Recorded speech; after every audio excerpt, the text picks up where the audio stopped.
so far. We should be able to start in a short while. Just give us a few minutes. As soon as we or the Deputy Minister arrives, we would be able to kickstart the program. Otherwise, thank you very much for tuning in. We are all set to go. Just be a little bit patient with us. Thank you.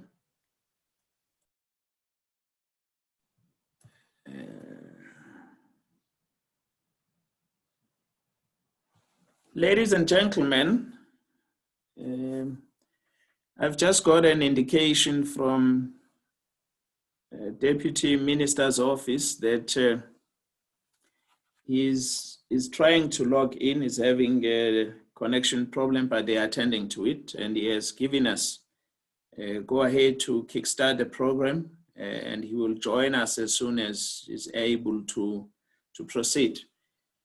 So my name is Mlungi Stela. I'm going to be the program director for the day, but in between we'll have one or two other people facilitating some sessions.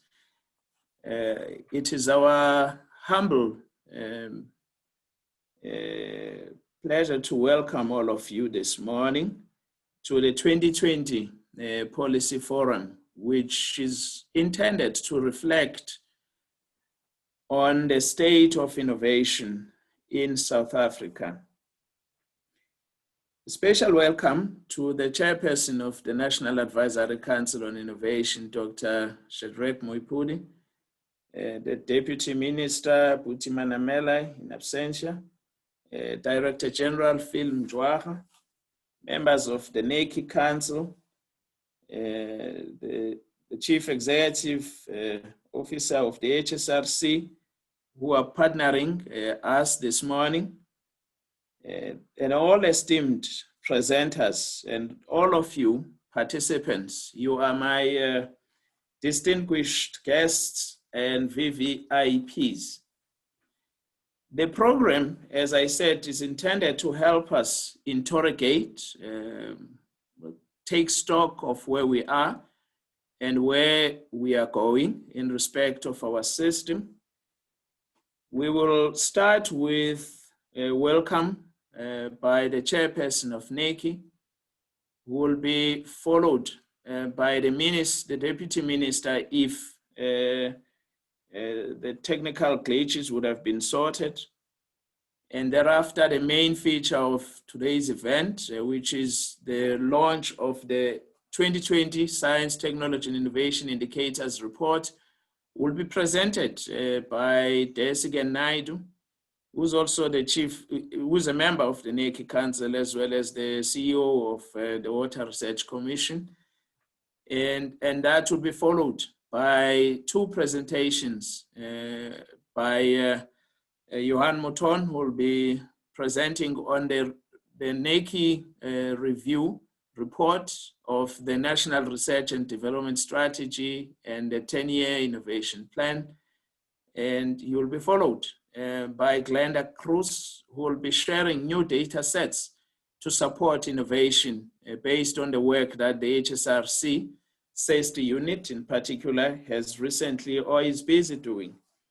And of course, in between, we'll be encouraging and inviting all of you to use our chat room to engage as much as we can, and would also allow you to intervene in between. So the facilitators will indicate. So I therefore encourage us to utilize the facilities, the Q&A, the chat rooms, so that we keep the conversation going. Thank you very much. Let me ask Dr. Moipudi to give us, or to welcome all of us as the chairperson of NACI.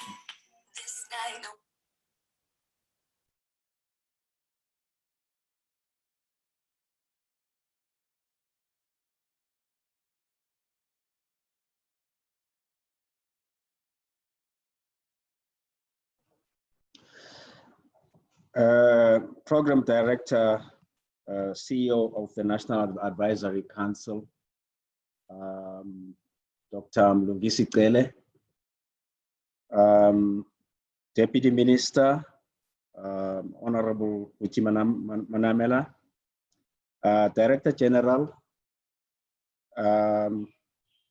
NACI councillors, our esteemed panelists, welcome. Mine is a very short brief for everyone, and that is welcome everybody here. But I thought it is important that we first start to understand why we are here. But what is also important is for all of us to have a sense as to exactly what is NACI and what is the mandate of NACI. Our primary mandate of NACI is to provide advice to the minister, and through the minister to the ministers committee and cabinet. And our advice is on the role and contribution of science, mathematics, innovation and technology, including indigenous technologies, to promote and achieve national objectives, and advise the minister also on the quality of life of South Africans, including aspects around human resource development, economic development, and competitiveness. What we are talking about today is part of the work of NACI, which is to produce some type of a data set, because you cannot provide advice without presenting the necessary evidence that is important to enable decision making. And that is the Science and Technology and Innovation Indicators Report, which is really around monitoring the state of science and technology innovation in South Africa, integrated resources for all science and technology innovation actors in South Africa, whatever quantitative evidence that we could gather, which hopefully provides insights for human resource development, the science and technology system, our economic development and competitiveness of South Africa. We hope that by so doing, this provides us a platform around which we actually fulfill the mandate of NACI, but also this data and this evidence that we're launching enables everybody else to use this information in terms of further analysis to generate the kind of qualitative information for themselves and for their institutions to make the decisions that are important for South Africa. NACI does not provide specific policy, and this report does not pretend to provide any policy options.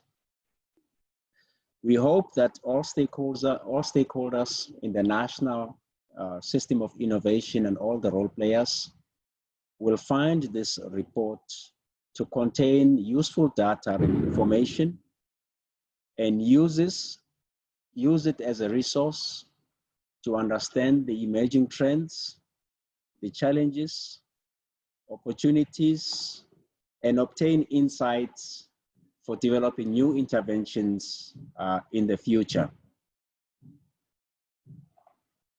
We need to remember that this particular report is reflective of South Africa's science and technology innovation system in the previous year. So it is not necessarily what is currently happening, but it is reflective of what happened previously. We are in the midst of a pandemic, which we will only get to understand its impact on our science and technology and innovation system in the future. And we hope we'll be able to provide some insights as to what that means in the future. Without further ado, We hope all of you will use this information, and welcome to this particular session. And let's have all the discussions that we possibly can to understand what this report is all about. I thank you. Thank you very much, Dr. Maipudi. Desgan, may I invite you to do the presentation on the indicators report?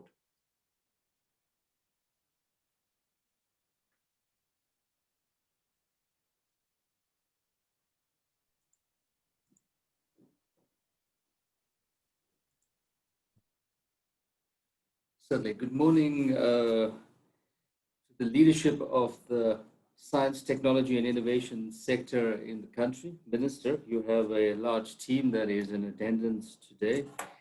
And an especially warm welcome to all of the partners outside the core STI sector, but incredibly important parts of the National System on Innovation. We are indeed looking forward to a vibrant engagement today. And congratulations to the organizers to get the right kind of diversity into the room in order for that discussion to happen. In fact, the panel that Tulani Dlamini is going to moderate a little bit later, I think is going to be one of the high points around where we take the information that we're going to be engaging. So I'm going to share a presentation with you. All of what I share is already available to you because the colleagues have taken care to make sure that folk had copies of the presentation and copies of the reports in an e-format already. And so we are going to proceed from that point. So colleagues, to begin with, it's very difficult to have any conversation anywhere in the world on any topic without engaging the challenge of the global pandemic that we are currently in. It is severe, it is of historic proportions, it has changed pretty much everything in our lives. Whether these are permanent changes or they are temporary changes are things that we will have to engage. But one of the big questions that we have to engage is whether or not, to borrow from Arundhati Roy, who talks about the pandemic as a portal, as the point that we are going to remember in the future that divided the way we used to do things with the way we then currently do things in a whole new format. So the big question for us is the strength that we have in our science, technology, and innovation system going to be sufficiently robust for us to be engaging in this future world in a way that meets the challenges of all of the people in this country, in a way that organizes for us to have the global competitiveness that we desire. And Minister Nzimande, and he may well repeat this in his speech, has already been on record talking about STI being at the center of our development agenda as a country, and by extension, a lot of this sentiment has been carried into the continent and has found expression in Agenda 2063. And we always have the desire for South Africa to play a leading role in the world with regards to science, technology, and innovation. For those of you who have been through this report process in the several years that we've been engaging it, you'll be familiar with the concept. So we're going to talk a little bit about the background, very little. We're going to talk mostly about the report findings and some teasers in the conclusions, which are pointing to the discussion and stimulating the discussion that should come afterwards. So the introduction, I think, understand the context that we are in, and the context we are in is not just about COVID-19. COVID-19 as a pandemic has done many, many things to heighten our awareness about where we are in the world today, in addition to its own challenges. But it's fair to say it's only one of the four horses in that quadrant of the apocalypse, if you like, because alongside the pandemic, we continue to have a global climate crisis, which is worsening in many parts of the world. We have a threat to the multilateral system, and the trade wars are one of the indicators of that. And it's true to say that the world as a whole hasn't quite recovered from the 2008 financial crisis. And it's fair to say that we are getting into an even deeper economic crisis on the back of this pandemic. Colleagues, you are familiar with the format of the scorecard and how we engage it. So I'm not going to spend any time on that. And I want to jump straight on to talking to the data that came out of the report. So we're going to begin with the international comparisons. And the first of those international comparisons is around the Global Innovation Index, and a comparator between South Africa, one on year, to 2019 versus 2018, but also comparing South Africa to various country groups in the world based on income, all the way from high income to low income and categories in between, and of course the comparison with the world as a whole. So what we see on the first score is that on the overall innovation index, South Africa has dropped. It has dropped from the 58th ranking in the world to the 63rd ranking in the world. On innovation inputs, it has dropped 3 places from 48 to 51, and on innovation outputs, we have dropped from 65 to 68th in the world. Now, it might be convenient to have a comparator with these different income groupings in the world, but the reality is it's a difficult proposition for a country that has the 32nd largest economy in the world based on the size of GDP. And this is something we have to hold in mind. If we move on to another of those international comparative indices, and I know there are lots of discussions around the methodology, many things can be challenged around that, but the reality is on the year is something that is continuing to be useful for us in the way we judge our own system. What are we saying? We're saying that the 2019 rating is better than the 2018 rating. We have an improvement of 7 places on that index, on the Global Competitiveness Index. That's pretty useful, but still a little bit away from where we were just 10 years before that. If we look at the enabling environment, we can see in the enabling environment, we're playing in and around the same overall competitiveness rating that we have at 61st position. Our bugbear in the system clearly is the challenge of human capital. There is an improvement, but being 108th in the world around your human capital index is something you have to worry about very, very severely. And in contrast, the market sophistication in South Africa continues to be very good and is acknowledged globally. And the current ranking on that is 32nd. And on our innovation ecosystem, we've dropped a few places to 50th position in the world as a whole. And part of the thing that we have to engage around this is whether or not things like the demographic dividend is slipping further and further away from countries like South Africa. Now to the NSI focus. Having said what I said about the human capital rating, we shouldn't balk at the fact that we are improving, that we moved from 114th in the world in 2018 to 108th in the world in 2019. But given the collective challenges that we have both in the country and in the world around what has happened to human capital and human capital development in these 6 months that we've been living through this pandemic, I'm not sure what the future rankings are going to look like. We might retain the ranking because there's been a drop overall in the world, but we certainly have got to worry about our human capital and the human capital dividend. In the STI employment, we are seeing some areas of decline that we should seek to shore up, and the minister himself has been making some comments on this when addressing the higher education issue in the country. And it's quite clear that we can't go on a single year plan because of the pandemic. We now need to look at a multi-year plan on how we engage this. But we have to say that sitting where we are, continuously expressing our desire to have a knowledge-based economy, a drop in your full-time equivalent is something that you have to worry about. So colleagues, moving on further, we see that if we're looking at the demographic around the researcher base, there are some pluses. It is gratifying that we have had a generally upward trend of female researchers inside the system, and hopefully this will continue. And hopefully what we will do in time is to organize for the full-time equivalent to increase as a whole while we're engaging this demographic. If we look at the distribution by race, and this is plotted over a period of 10 years, we see that the dominance that was once enjoyed almost completely by our white counterparts is now being shared in a way that is more encouraging. So we're having the convergence of those curves in a very useful way.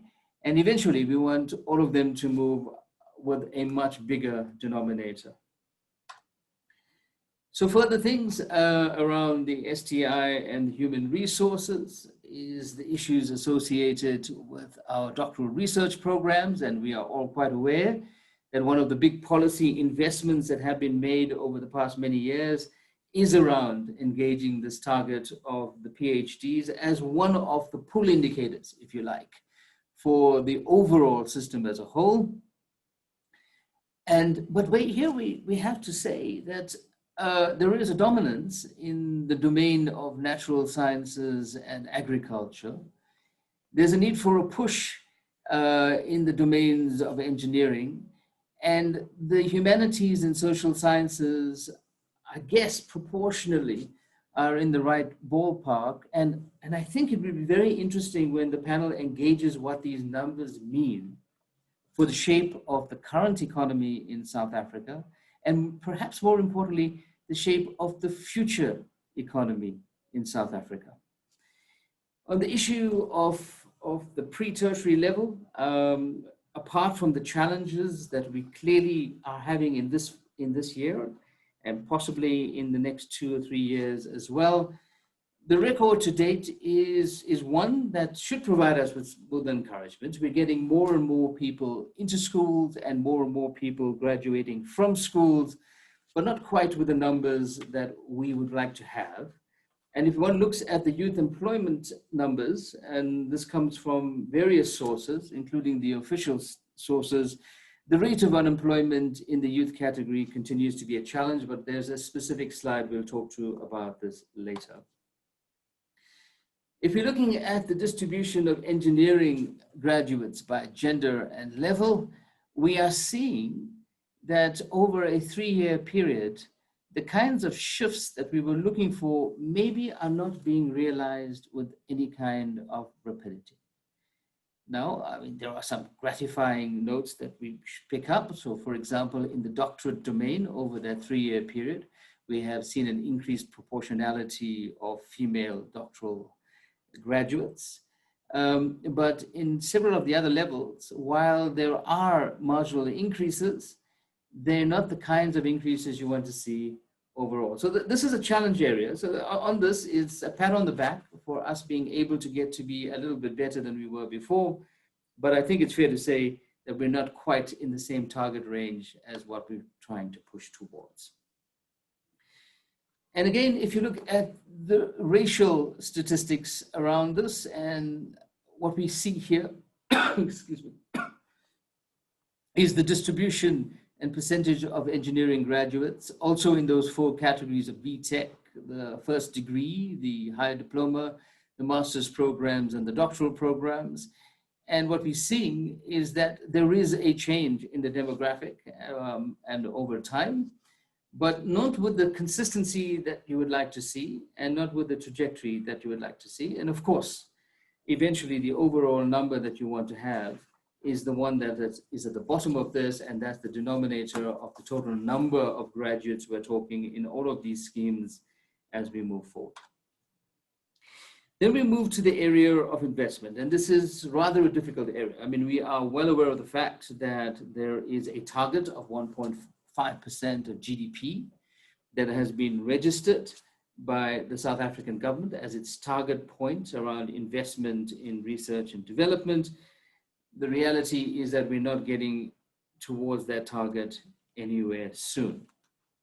And what we have seen in the analysis that we have to date is that the business R&D investment has had a significant decline And we're comparing the years 15, 16 to the years 17, 18, because we have data challenges in this domain. And I think it's fair to say that when we look at the 2019-20 numbers, that number is going to be a little bit more dismal. The higher education R&D expenditure has had an increase in this period of time. The expenditure in the domain of the science councils has had a 1.4% decline in the same period of time. And given the budget cuts and the readjusted strategies all of us have had to put together very quickly around a very tight budget that the state currently has, that number may well increase further. There's been a decline in the government budget of 1.9%, and there's a slight increase in the not-for-profit domain.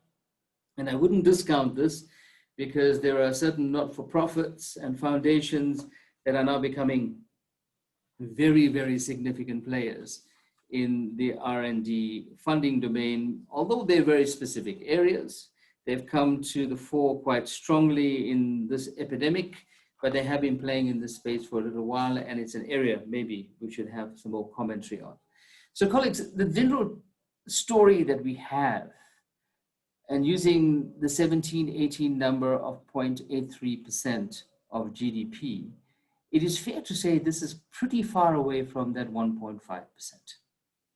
It is also fair to say that that 1.5% must be engaged in the economic recovery plan as to what is STI going to be doing inside that domain, and because of that, what kind of investments are required in that domain. So we see this having a translation in various areas. One of those areas is in the NRF research grants, and the NRF research grants have had a decline, 2017, 2018, 2019. The numbers are not yet out for 2020 because of all of the adjustments, but I think we all know that this is very worrying, because if we use the model that the research component is the kernel around which we build out the development and then build out the innovation and then build out the knowledge-based economy, this is a very important kernel to maintain. So the numbers, if you distribute them across provinces, start to look like this. The total R&D expenditure rating, number one, you have Gauteng at 17.3 billion. In the 2017-18 numbers. You have the Western Cape following that with 9.32 and KwaZulu-Natal at 4.17. But the added thing that we put into this mix is what is that as a percentage of the provincial GDP? And we see that Gauteng and the Western Cape are playing above 1% of provincial GDP as R&D expenditure. So it tells you that the 1.5% target for a national drive is not impossible, because you have some of the core engines of the system already playing inside that space. But you can also see the huge disparity between the provinces, and this is related to a whole range of other factors and developmental indicators that we currently have in the country today. Our geographical distribution of our effort and the concomitant results is very stark around the country. The diversity is extremely large. So if we're looking at knowledge production and the scientific outputs, one of the things that is giving us a little bit of a jolt is the publications, that the publications are in fact, although they are above the average for upper middle income countries, using our own statistics, they're on a little bit of a decline. Now, this may have been boosted incredibly in the last 6 months, because the number of papers that have come out associated with COVID all over the world in various disciplines has been quite prolific, and maybe there's a recovery pattern that it engineers in this space. However, we have to organize ourselves to make the connections between this output and the investment, the parameters that we looked at in the previous slides, and even before that. What is the FTE, the full-time equivalent workforce, that is going to be engineering these kinds of outputs? So the story in this sector as a whole is that it's not in any kind of severe decline.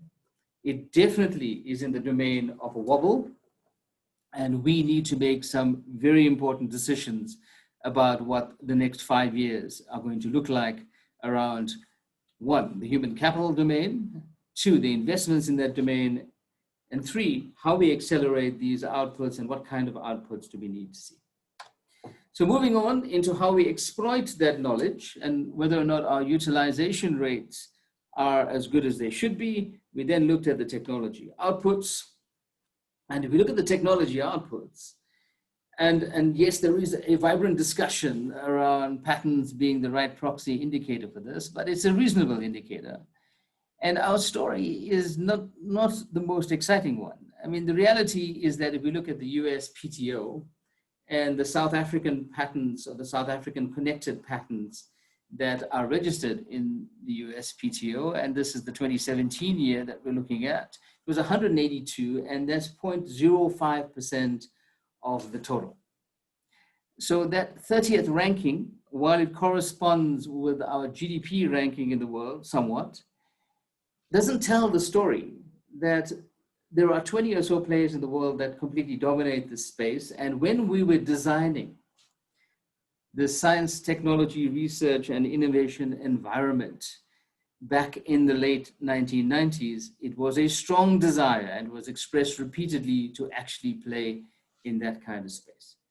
If we look at the patents granted in the South African environment, we have this proportion of 1 to 5 almost of residents versus non-residents.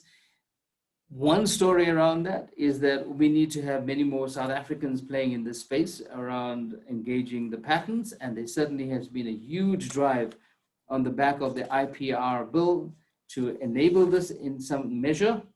On the other hand, it is very useful that other players are finding it important to organize for their patents to be registered in the South African environment, and hopefully not purely for defensive IP.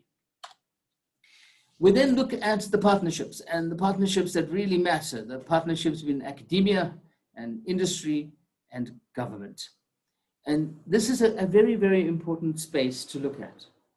Now, some of the indicators we're using here is around where people get their information for innovation. And I'm afraid this data is way, way outdated. We're looking at 2016 data in 2020, and that's seriously something that we have to do about this. But you can see that the public research institutes and government are playing in the lower end of the spaces as opposed to the other avenues people are seeking for their information. And that talks to many things around the kinds of strategies that we need to engage and the bits of the white paper that we need to revisit with some kind of urgency. Colleagues, I'm barreling through this because we want to create much more time for the discussion. I hope you appreciate that. If we're looking at technology exports, and this is a really interesting area because there is this relationship between the technology balance of payments, the strategy associated with the trade balance, and then what your economic trajectory are. And what we have here are the following indicators: that South Africa's exports are primarily focused in the primary products domain. In other words, we are still using as a mainstay what we have been doing for the past 400 years. And that has to be challenging to some degree, especially because the commodities associated with giving us strength in those last 400 years don't have the same currency value in the global markets anymore. It is, however, useful to see that medium technology and manufacture is in the 28% range. And if we organize for that to be increased by another 50%, we will probably be in a fairly useful space. High tech, we play very little in the high tech game. And there are many, many reasons for that. Almost all of those reasons are related to all of the parameters that we talked about just now. So moving on, colleagues, the issue about the technology balance of payments, and I'm hoping that some of this discussion will be picked up in the panel, because I think it's really important to note what the nature of the strategy is. But I can point this out. that whatever that strategy is, one of the areas where we have great pain in this domain, in the South African environment, is actually inside the science, technology, and innovation sector. So much so that we have to have secondary index measures that we organize our planning around. What do I mean? We depend very heavily for both equipment and even consumables associated with research, development, and innovation on an import environment. The net result is that we have to compute a thing called science inflation into our strategy to be able to manage that. So this external dependency in some domains, if it's part of an economic development strategy, is obviously useful. And you can see the likes of China and the Republic of Korea and even the United States investing in that. But for where the South African economy is, with what the South African current economic strategy is, this may well be a significant pain point. Then, colleagues, we again look at the provincial distribution of innovation support organizations. And once again, you can see that there are particular centers in the country that are dominant in this domain. But it's very useful to see that there is a much bigger distribution of things like the technology stations than they were before. There's also a distribution of the fab labs and the living labs, and hopefully in the not too distant future, NACI may be able to report in a future STI report a much more distributed presence across all of the provinces. Using high-tech manufacturing as a particular indicator, the dominance that we engaged before, we continue to see. It is useful that where they are operating, you are seeing an increase in that 10-year period in the employment numbers. But let's be candid about this. An increase of 2,000 workers in this particular sector over a 10-year period can't be something that we crow about. If we then look at the medium technology manufacturing sectors, we see an inverse in that relationship over a 10-year period. And this has to be worrying. It has to be worrying that one of the areas that is a significant part of our overall strategy is not doing as well as it should. And there's some things that we have to engage very, very crucially around that. Then, colleagues, the proportion of unemployed in the country as we sit today, and remember, these are pre-COVID numbers. We see that there is, of course, a direct proportionality between level of education and unemployment, but it is an indictment on this country that you have any unemployment in the domain where you have people who are graduates, where you have, in fact, any unemployment in the domain where people have actually graduated high school. And the issue, the big issue is what is going to be the impact of COVID on these numbers. We are already seeing challenges, huge challenges in the domain of youth unemployment with the pre-COVID statistics in the country. So colleagues, I think I will now wrap up and just organize for some discussion points to stimulate the inputs that come after the presentation of this report. So the first thing to say is that this is a pre-COVID-19 report. And the picture that is going to be presented next year, assuming the data capture is better, is going to look somewhat different from what we are presenting in this year, and not in a positive way. So although this report was already difficult before COVID, it may be even more difficult after COVID. The second thing that we have to point out from a methodological perspective is that we have an immense data challenge, a gigantic data challenge. And this is something that we really have to put a lot of effort into. There have been various investments made, institutional and with direct funding in various of these domains, but we're not winning this battle. And this is something that we really have to do. And this is not ours alone. I mean, the Global Acceleration Framework from the United Nations around accelerating the SDGs to 2030 also puts this as one of the 5 pillars of the GAF. In addition to 2 of the old candidates, which are finance and governance, and a third one that's now reorganized around the concept of capacity. But data and information and innovation have been put as two of the primary pillars around any kind of acceleration framework for development anywhere in the world. But very specifically in the South African environment, this is an area we're going to have to put a lot more effort into. Johan Mutuan's going to talk just now about the review. It has come out in the review. It has elements already in the draft white paper, and this is the direction we need to push. The next point is that South Africa and the South African Science and Technology and Innovation community of practice has been highly responsive in the COVID response. In fact, I cannot name a single institution in the public space that has not been quite high profile in their engagement. You know, whether it's been around engaging the planning around the pandemic from our medical researchers, to the new technology innovations to organize for better treatment possibilities, from our tech folk to the wastewater surveillance that's done around epidemiological indicators. It has been robust, it has been strong. But the question is there going to be sufficient robustness and a big enough invitation to the STI-driven post-COVID recovery? If you like, are we going to be as significant on the other side of the portal? The next is the issue around investment.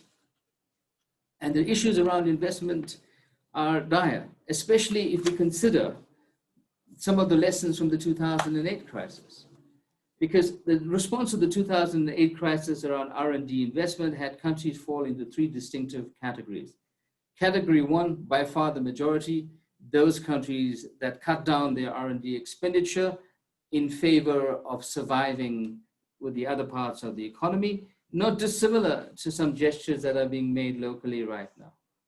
The second category are those countries that maintained their R&D expenditure, saying that our R&D expenditure is a core part of our economic strategy and our economic survival strategy, and we will maintain it. The likes of the United States under Obama was one of those countries that was written about quite a lot.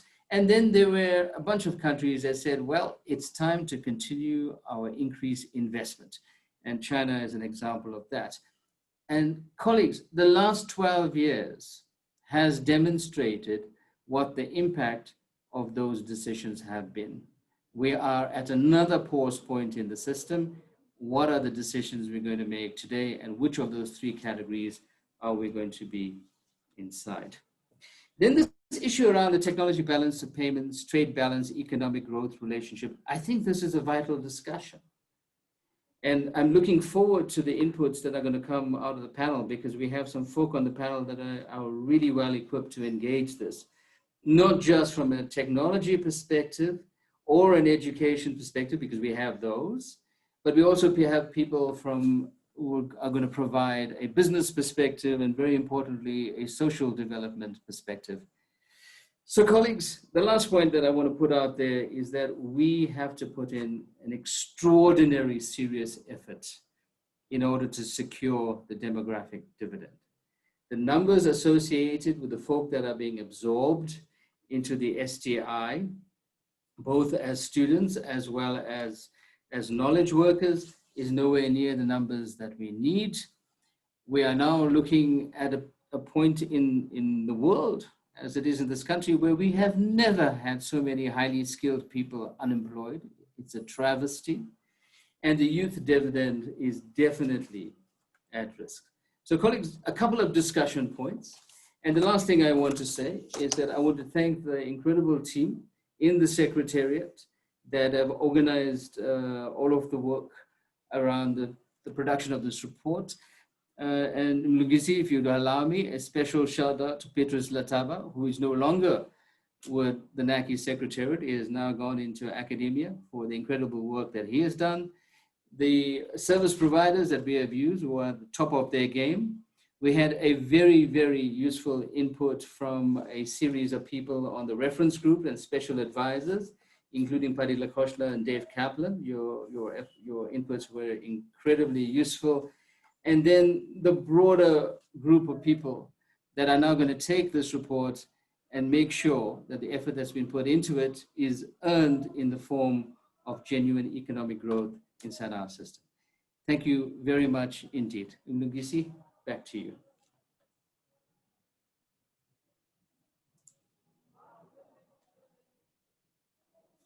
Thank you very much, Des, for your presentation. Indeed, I can see in the chat room already, people are beginning to have a discussion on a number of issues that you have raised.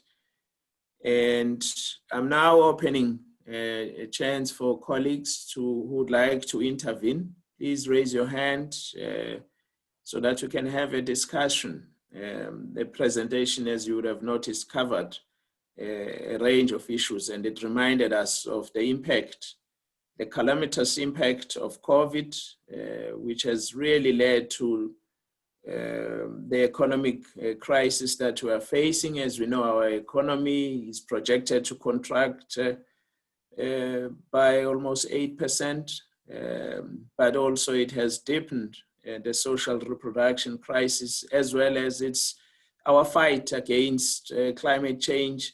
The UN Secretary General recently indicated that perhaps the COVID has exposed the vulnerabilities of all our systems that we have, and it's posing a major threat to SDGs. So of course, now it's an opportunity to engage. May I get an indication of people who would like to intervene? Gerard, you would help me as well. Georgina, Ryan, would you like to articulate your question, which you have shared in question and answer, perhaps?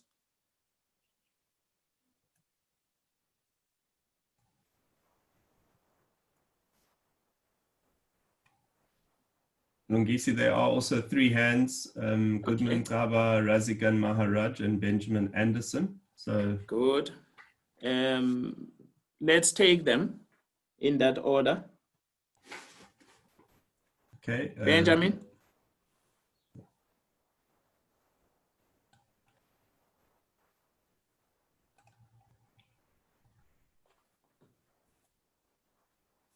Good morning, Mlungisi. Yes, yes. I would like to make a comment.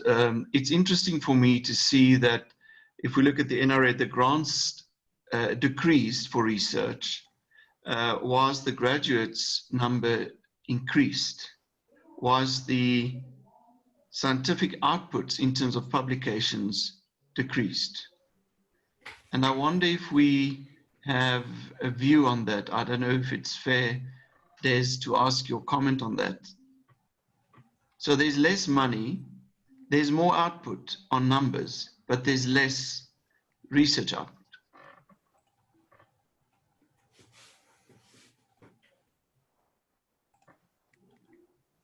Okay. The next one, Ras again.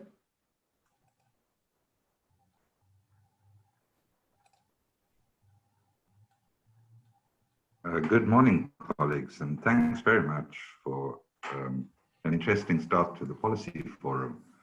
So as I hear the presentation of the report, and I also accept the point that Desigan did concede, it's a big report that has a lot of data in it, so I assume there was selectivity in what was presented. But I would encourage, if we want to have a robust decision, we can't just treat COVID-19 as a point in time.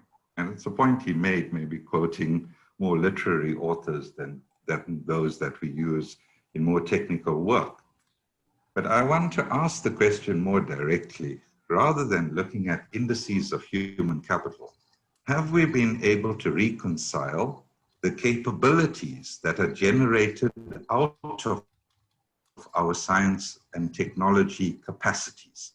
In other words, are we starting to see innovation, creative destruction, flowing from what it is that science and technology produces? So this is not an abstraction, and I think it must feature much more strongly in determining our way forward. The indicators report, the report of CREST, the report of SESTI, all of these are important, but we need to extract out of these documents information that helps guide us. And I would really like to applaud if it is in fact the case that the science technology resources of the country were mobilized in the effort around COVID-19.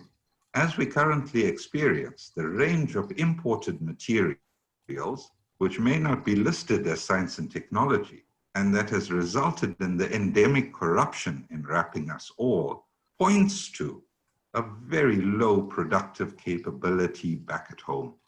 And these are the type of things I really think that the South African public, citizenry, and all residents should pay much more attention to. Are we linking what we are building in science and technology to South Africa's needs?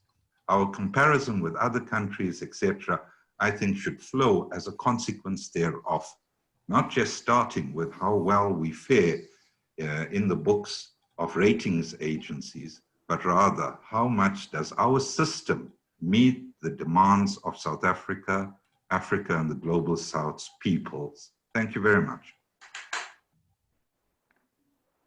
To Ras again, Goodman Ngaba.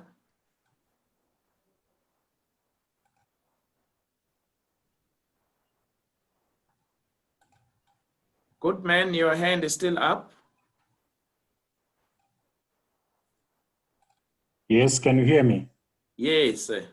Okay, good morning, Program Director and Chairperson.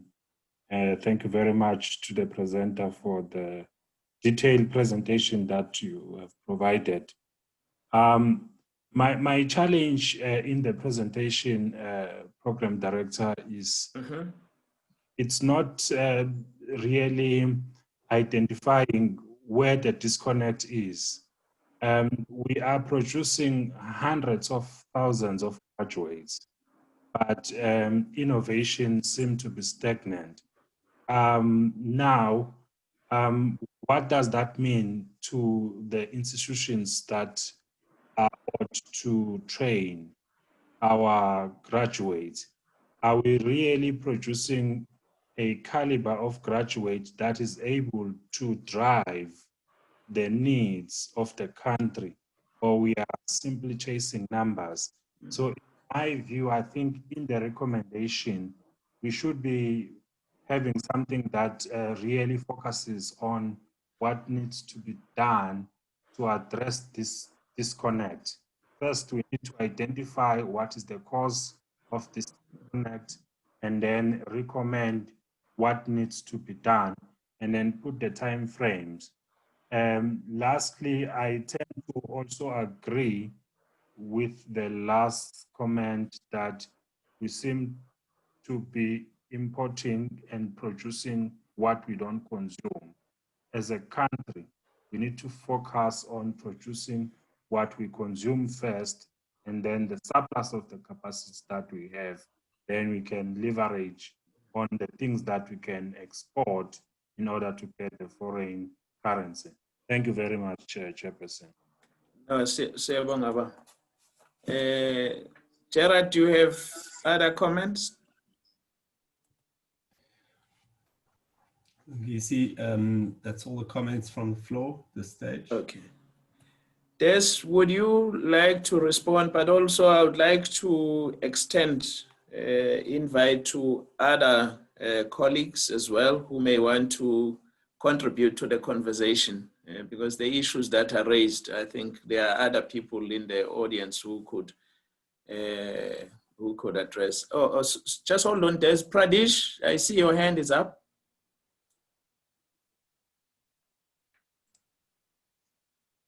Chair, can you hear me? Yes. Thank you so much, and thanks for the opportunity. SACNASP had an engagement with the chairpersons of the voluntary associations not too long ago. And of course, they did raise some of the points that some of the other speakers did, of course, raise. One of the biggest concerns is, of course, funding, and how does this filter through in terms of postgraduate work and ultimately research in South Africa. So the overall picture of investment in science and research needs to increase for us to recover out of the current situation.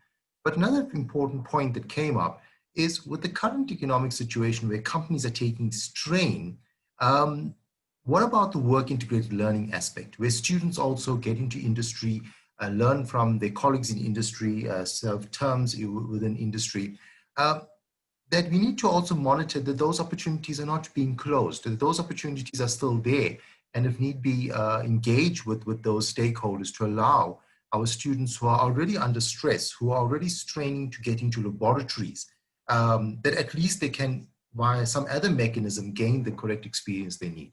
Thank you, Chair. Yes, sir. Hello, Mulingisi. Yes, who's there? It's Derek Swartsai. Yes, I'm thinking again about. Okay, thanks, Baba. Just wanted to say thank you very much, colleagues, for a very interesting presentation, Shadrach and also Desikan. I just wanted to direct my question to growth or lack of growth in business investment in R&D over the next period. We've seen a major slump in that over the last few years. But trying to refine the way in which we look at the problem, and just wanted to get some comments from you guys on how we understand and measure this.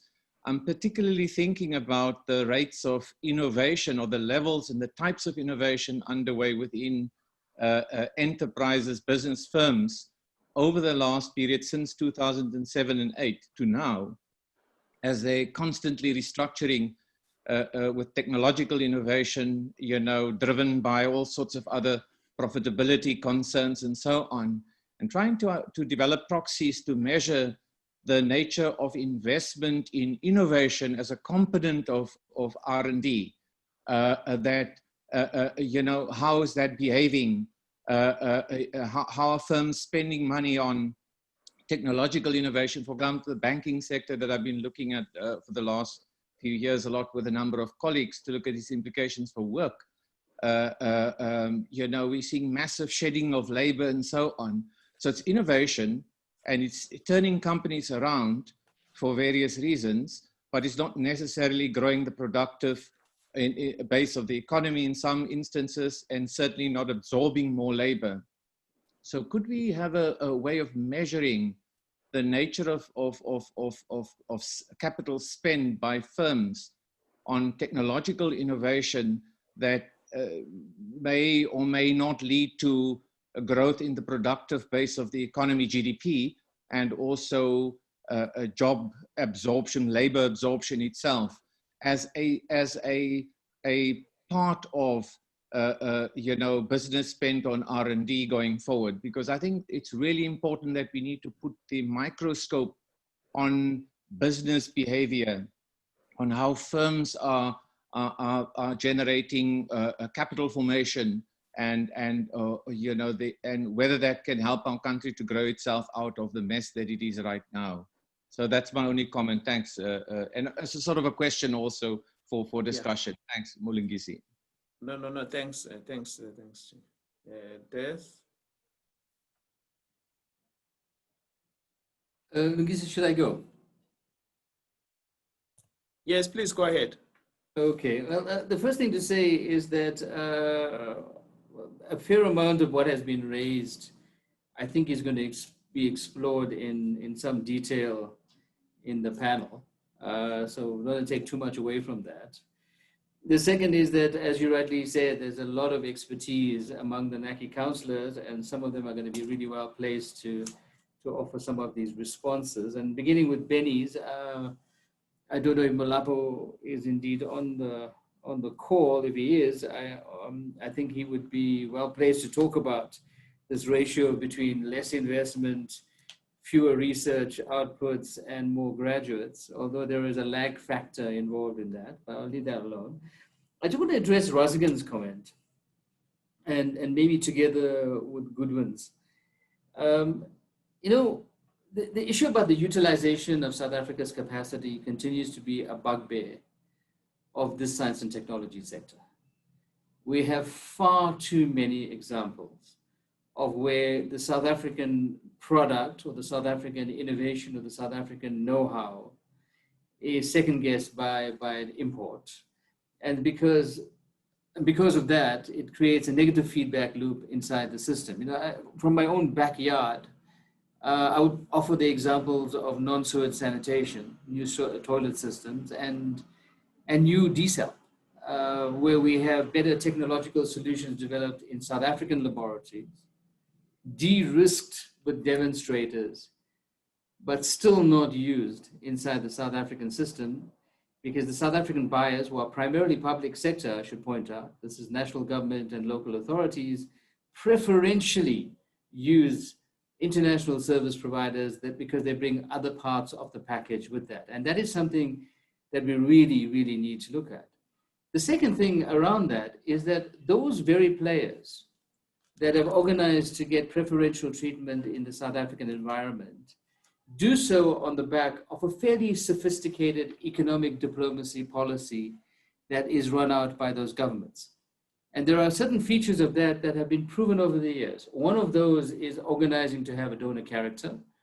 So there's a bunch of other things that become, if you like, co-benefits along with you buying a primary product that is hugely attractive in a place like South Africa, is in fact hugely attractive anywhere in the world. And this is something South Africa really needs to organize itself to engage in. And then it comes to the other question around, I mean, Derek asked a question about where the tech companies or the tech-heavy companies get both their information, where they're making their investments. The same question is true for the public sector, because some of the purchases that are made are quite mesmerizing in the context of the fact that South African companies and South African public research institutions and universities have in fact been at the forefront of the development of some of those solutions. The last point I want to raise is to echo what Pradesh has put out around this model of building human capital, where the model can't have the kind of stark separation that we continue to have in the South African environment between academia and, if you like, the in-job training, the experiential learning, the learning around how to organize for that knowledge to make sense and add value in a work environment. And many experiments have been made in this regard, but it's still not mainstream. But Lungi, I think I must step aside in favor of some of the other councillors around some of these answers. Okay, Shadrach.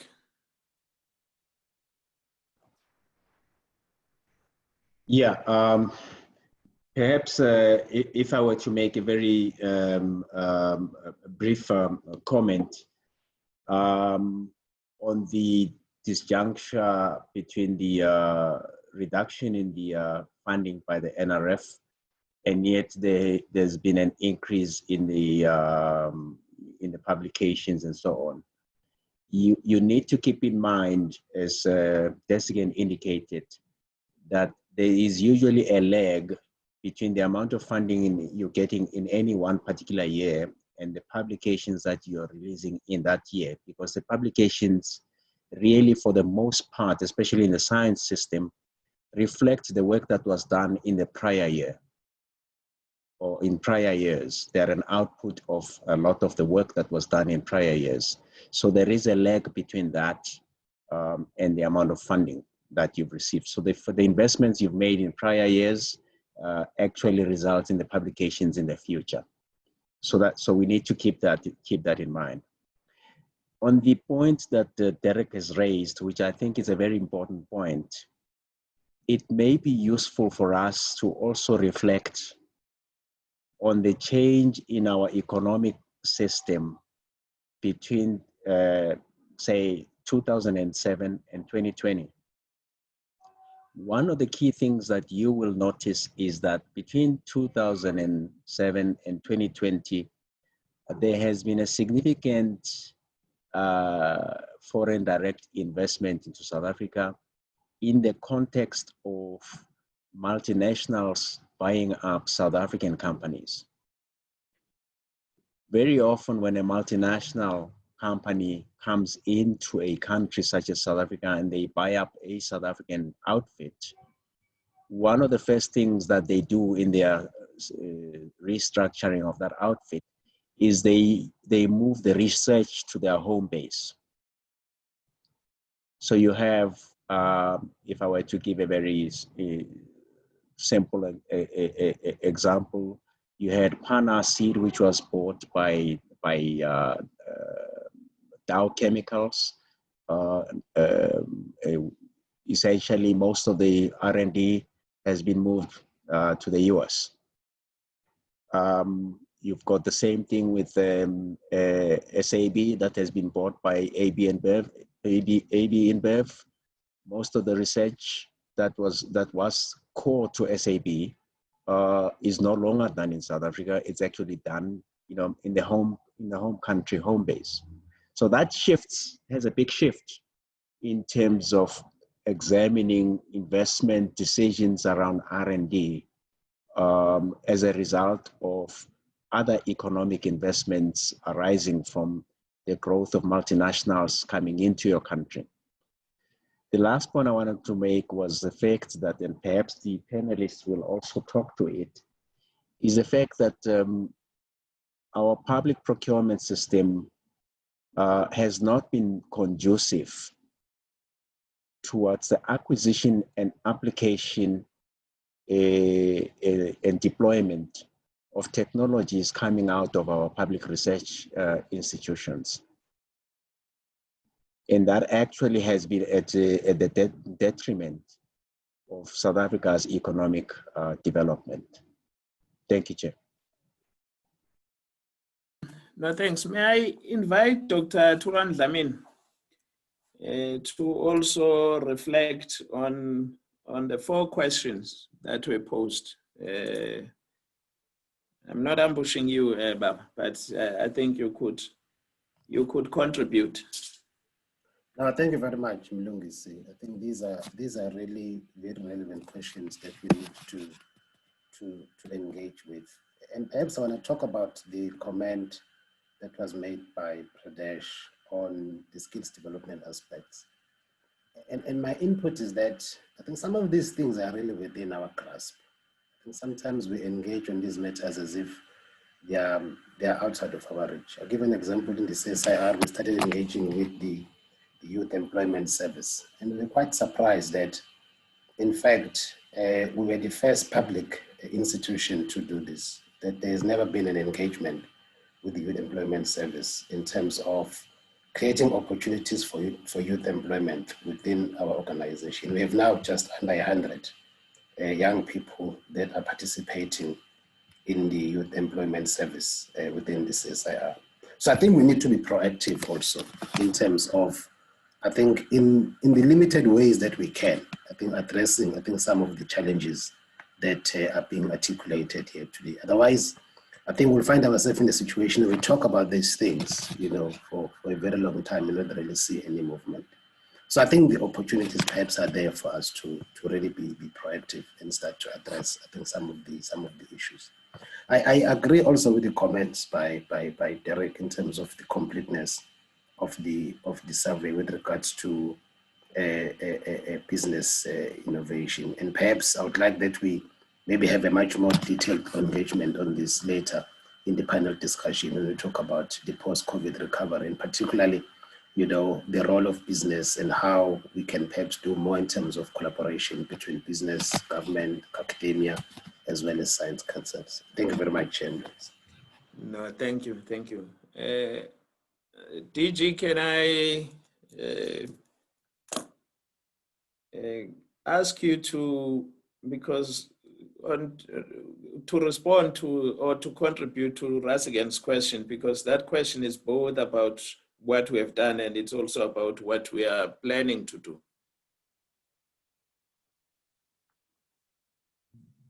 Yes, thanks very much, Dr. Cele. I assume that we will have the space during the panel discussion to share some of the emerging thinking in the decadal plan around how we address some of these issues.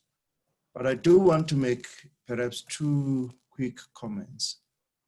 That sometimes the questions that are triggered by the presentation is because we are presenting year-to-year analysis. We're not looking at the total period and look at the trends. And I assume that the presentation that Professor Johan Mouton would give us later on would help us so that we don't start to jump on issues that are based on a year-to-year analysis as the report has done. There's nothing wrong with the report, but I think the questions we're asking, if they are broader than the 2-3 years that we have seen recently, should then be contextualized. So that's the first point I'd like to make.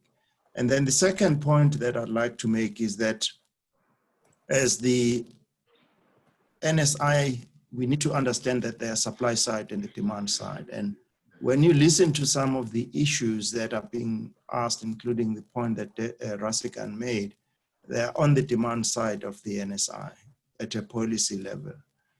And therefore, we should be asking ourselves, how do we strengthen that supply side policy issues by working with the DTICs of this world, by working with line departments that have to drive these innovations that we need. And thirdly, we can learn from our previous history. There are parts of it that, of course, we don't want to talk about it, but there are parts of it that we can learn a lot from. Because if you look at some of the innovations that we had, where we are now seeing the decline, they were in the state-owned companies because of the attempt by the previous government to bust the sanctions.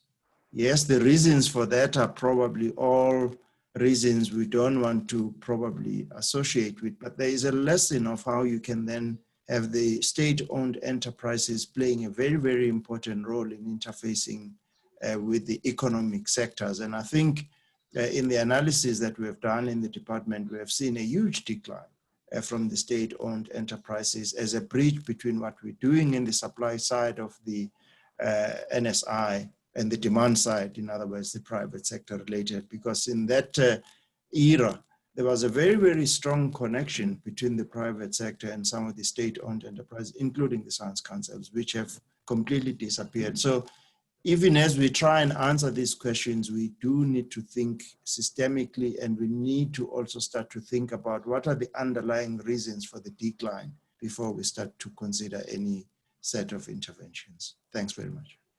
No, thanks.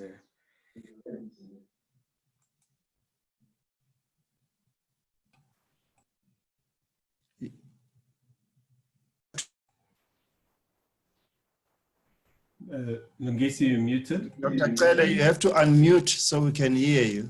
Sorry, apologies. Gerard, do you have any hand on your side before we move to the next session? No further hands, but there are a series of questions in the Q&A area, which could be addressed, or they could be addressed later. Yeah. May I invite Lana Hopkinson just to raise one or two issues that she's raising around the relationship between innovation policy and industrial policy. Lana, are you able to, yes, to share with us your thoughts? Sure. Thank you very much. This is a great event, and thank you very much for allowing me to participate in this. I'm Lana Hopkinson. I'm working on the EU-funded project, which is currently working with the Department for Small Business Development.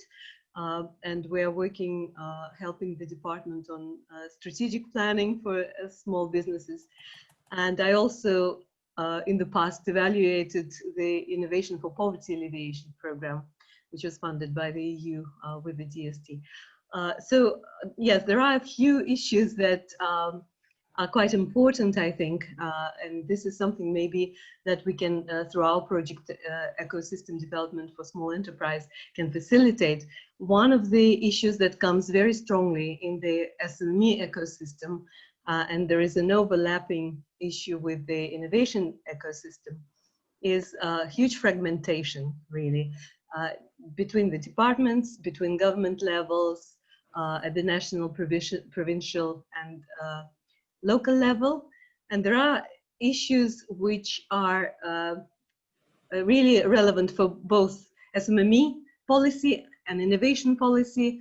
And also we're working with the DTIC, so industrial policy issues also are important. In my experience, there are challenges in intergovernmental coordination, and particularly from the point of view of small enterprises. So I just really wanted to see if the Department for Science and Innovation has envisaged or is working on some coordination efforts, intergovernmental coordination efforts. If so, then obviously it would be very nice to have some kind of bridging mechanism, and we would do our best to facilitate that cooperation between the policy areas. And also, the other question was related to the continuity of programs. And because I'm working on another EU-funded project, it's very important to understand how donor funding really makes a difference. And the program, Innovation for Poverty Alleviation program, was really a revolutionary intervention, because the department worked with knowledge providers and with communities and small enterprises, and transferred knowledge into those sectors where it was absolutely crucial in the context of localization, in the new district model approach. So is there any continuity with that vector of innovation policy, particularly addressing issues of inclusiveness and poverty alleviation? So I would be really interested in the update. Thank you. No, thank you very much. I'm sure colleagues will be able to engage on the points that you have raised online. Colleagues, may I now invite Professor Mouton to give us his presentation on the review. Johan, you'll please take 15 minutes if possible, and then allow colleagues to engage if possible.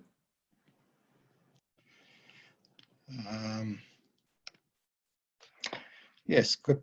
Let me just change my camera. Right. Okay, thank you, Mlungisi, Program Director.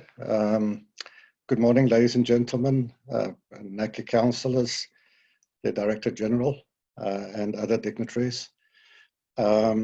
I thought I heard Mlungisi say that I should take no more than 15 minutes, or that he said 15 minutes, I'm not sure. I'll try and stick to the original 20 minutes that was allocated to me.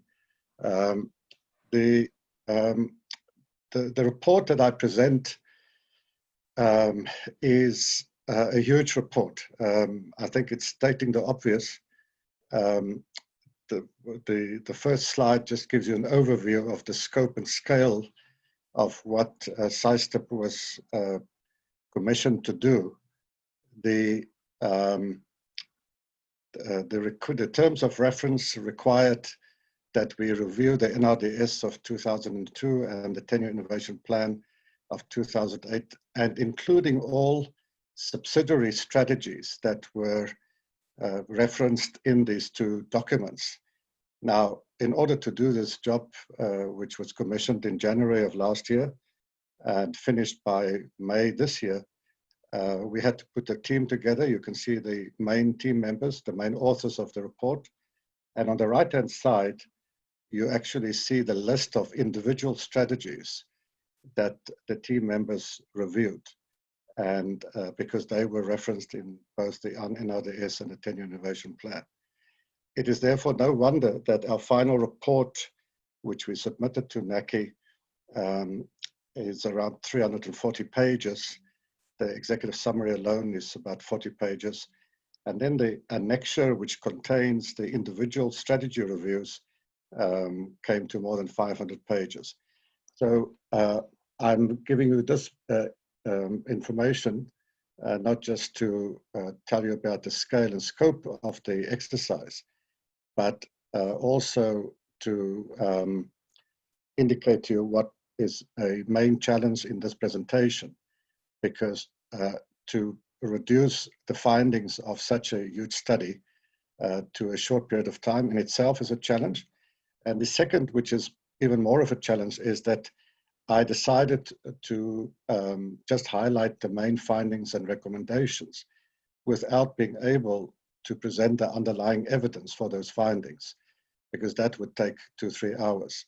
So it is, in a certain sense, it might come across as a strange presentation, because you are not seeing the underlying evidence that informed the report. So the terms of reference was more detailed, but in essence, it asked that we ask whether the NRDS and the 10-year innovation plan address the key system enablers of the South African Science, Technology, Innovation System. That's at the level of these two documents, which we consistently then refer to as system-wide policy framework documents, rather than just strategies or plans. And to what extent have the subsidiary strategies and interventions, all the strategies referred to in the two framing documents, have they in fact produced the anticipated outcomes and achievements that were promised?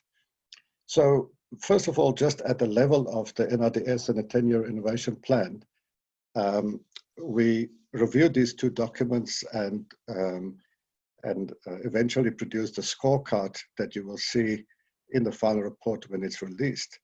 And our first main conclusion is that the majority of the initiatives that were identified in these two documents, and do remember that we're now talking about an NRDS document that was published nearly 18 years ago, and a 10-year innovation plan 12 years ago. And since then, a number of other initiatives, of course, have been introduced by DSI and other agencies. But the initiatives that were identified in the two documents, for the most part, were enacted and implemented.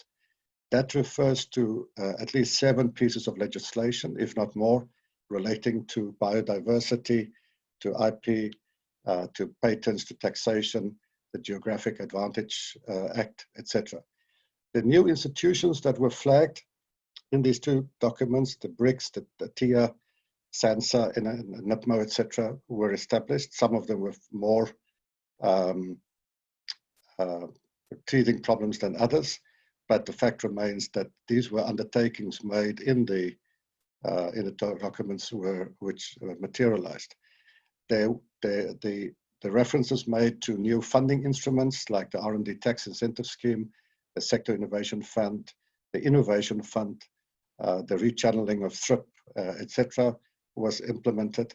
And then there were also significant investments made to strengthen the knowledge productive and human resources development capacity. In addition to initiatives by the NRF, perhaps most notably, and people tend to forget that, the Center of Excellence program, COE program, was introduced in 2004, 2 years after the NRDS, and the SARCHI Chair program a few years later. And then also, although not a DST initiative, but a DHET initiative, the new generation of academic programs and other DHET initiatives can be traced back to references in these two documents. So our first assessment at the level of these two framing documents, this slide I'm not going to discuss, but this gives you the timeline of the new legislations, the new institutions, the new financing instruments, and human capacity development over this period between 2002 up to the latest white paper. So our first conclusion is that at a formal level, the undertakings of the NRDS and 10-year innovation plan have been met. But that, of course, cannot be sufficient, because these two framing documents also made reference to a whole host of specific strategies, whether it's strategies around science missions or technology, about funding, about governance initiatives, and the real test, in a sense, of the success, if you wish, of the NRDS and the 10-year innovation plan, is whether these subsidiary strategies, which were mentioned and which were meant to be implemented in the subsequent years, whether they have produced the positive changes and impact as envisaged. And this required that we as a team then work through each individual strategy. And by the way, when we talk about the strategy, it usually was not just a single document, because there was strategy, there was sometimes an implementation plan and subsidiary documents. So we worked through tens and tens of documents and had interviews with relevant people. And so eventually you will see in the report that for each of the 21 subsidiary strategies, we had a lengthy discussion ending up with a scorecard where we assessed various aspects from the design to the implementation to the impact of each strategy. Now, as far as these subsidiary strategies are concerned, I will then just concentrate on the main findings and recommendations. And as I said, cannot really go into detail. And this is just organized under 5 or so headings. Let me start with science and knowledge generation. Many of you will recall that the advancement of science and knowledge production in both the NRDS and the 10-year innovation plan is essentially motivated by the geographic and historical advantage that South Africa has in a number of fields. And these fields are well known: astronomy, paleoscience, biodiversity, environmental sciences, and indigenous knowledge systems. And so it's a very obvious argument that if you develop a strategy for R&D in a country, that you build on your historical strengths in those fields. And some of these strengths, of course, also as Dr. Majwaga has indirectly referred to, were built over previous decades. They didn't just suddenly appear. And what we found in these fields, and of course most noticeable for everyone, would be the huge investment in astronomy over the last 20 years. But there has been similar investments in paleosciences, biodiversity, IKS, with the establishment of centers of excellence or research chairs. Is that in these fields where there has been a special focus and funding, we can see the demonstrable gains in scientific knowledge output, publications. We can see the increase in the number of masters and PhD graduates, and also infrastructure that underpin these. Now, one of our conclusions in looking at the science and knowledge generation domain is that the initial formulation and motivation, at least of these 4 science domains, was that this is where South Africa has got world-class science, and this should be nourished and further developed. But interestingly enough, if you track the trajectory of these fields over time, they were increasingly treated as science missions rather than just science domains where basic knowledge is being produced. Increasingly, a kind of knowledge infrastructure was being built around it with the establishment of centers of excellence, research chairs, a new infrastructure, astronomy with the SKA, etc., huge infrastructure, marine and Antarctic research, the refurbishing of the Argollas, etc. So what happened was that with the expansion, in a certain sense, or the morphing of these domains into science missions, other agencies and stakeholders outside of the basic research institutions came into play, various government departments and so on. One example would be that in paleosciences, if you look at the paleosciences field, it's not just the Center of Excellence at WITS that's a major player, but now you also have the heritage community, the Department of Arts and Culture that manage the museums, and you now have multiple stakeholders. And that's why we talk about these as morphing to some extent. And we do make the comment that this does not mean that the original intent, which was really about strengthening excellence in these fields, was discarded. But in a certain sense, there was a shift to more use-inspired basic research. And then it raises 3 issues immediately. What is the sustainability of the financing levels for these science missions going forward? Because one of the obvious questions of the decadal plan would also be in which areas of basic science should we continue to invest? Everyone would include infectious diseases, but what about basic research that speaks to food security and and other climate change and so on. And can the country afford those financing levels? And then, of course, the big issue as well, if you invest more funding in those areas, what happens to other areas which may then get reduced funding? It also then raises the issue, which I know is being addressed by the latest STI report, about differentiation of purpose and mandate in the science system. We need to be very clear in our science system what are the knowledge productive missions, not just of the universities, which that is fairly self-evident, but of our science councils, our national facilities, etc. So one last point about science and knowledge generation. The DSI, previously DST, a few years ago, established the South African Basic Sciences Platform. We complemented this initiative because it does exactly that. It provides a platform which is evidence-based, where you can analyze various scientific fields in terms of their strengths and weaknesses, and that becomes then the basis for decision-making about in which direction you should go in the future. We had one critical comment, and that is that at the moment, the Basic Sciences Platform exclude the basic health sciences, and we really think that that should be addressed. Second main area, shorter, would be about technology.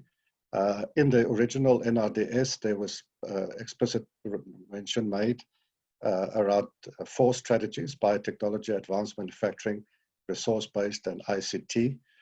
There was a reference made to technology for poverty reduction, but as far as we could establish, no separate strategy was developed. We know that there were expenditure in that domain from the expenditure accounts of DST at the stage. What has happened over the year is that some of these initial technology strategy, like the National Biotechnology Strategy of 2001, which even preceded the NRDS, would eventually become an integral part of the Bioeconomy Grand Challenge in 2008. And we also show in our report that the other 3 technologies over time followed very different developmental trajectories. And it's we think one of the advantages of looking at how we've retrospectively mapped this to show the evolution of this strategy.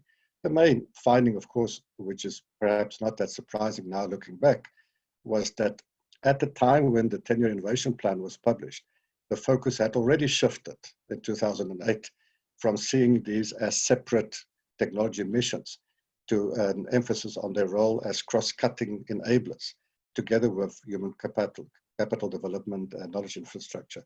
So you will find that these technology missions became seen as cross-cutting enablers within the grand challenges. And as we say in our report, this shift is analogous to the shift from defining technology in terms of clearly defined technology push missions to seeing technology as cross-cutting enabling platforms in addressing societal challenges. We still made a recommendation. We made a few recommendations about technology, but we do think that there is a need to have a systematic overview of the current technology programs. This recommendation was informed by looking closely at all the technology and technological innovation programs in the DST budgets and the TIA budgets and so on. And we believe that there might be some reviews underway, but we also recommended that such an assessment be undertaken. Very quickly about the grand challenges, as most of you know, in the 10-year innovation plan, that was the new main narrative, the introduction of the 5 grand challenges. In our analysis of the 10-year innovation plan and the grand challenges, we point out that the terminology that was used to describe grand challenges does not really correspond with either the original notion of grand challenges, which actually originated in the late 1990s, but certainly not with the more recent OECD definitions where they talk about grand societal challenges.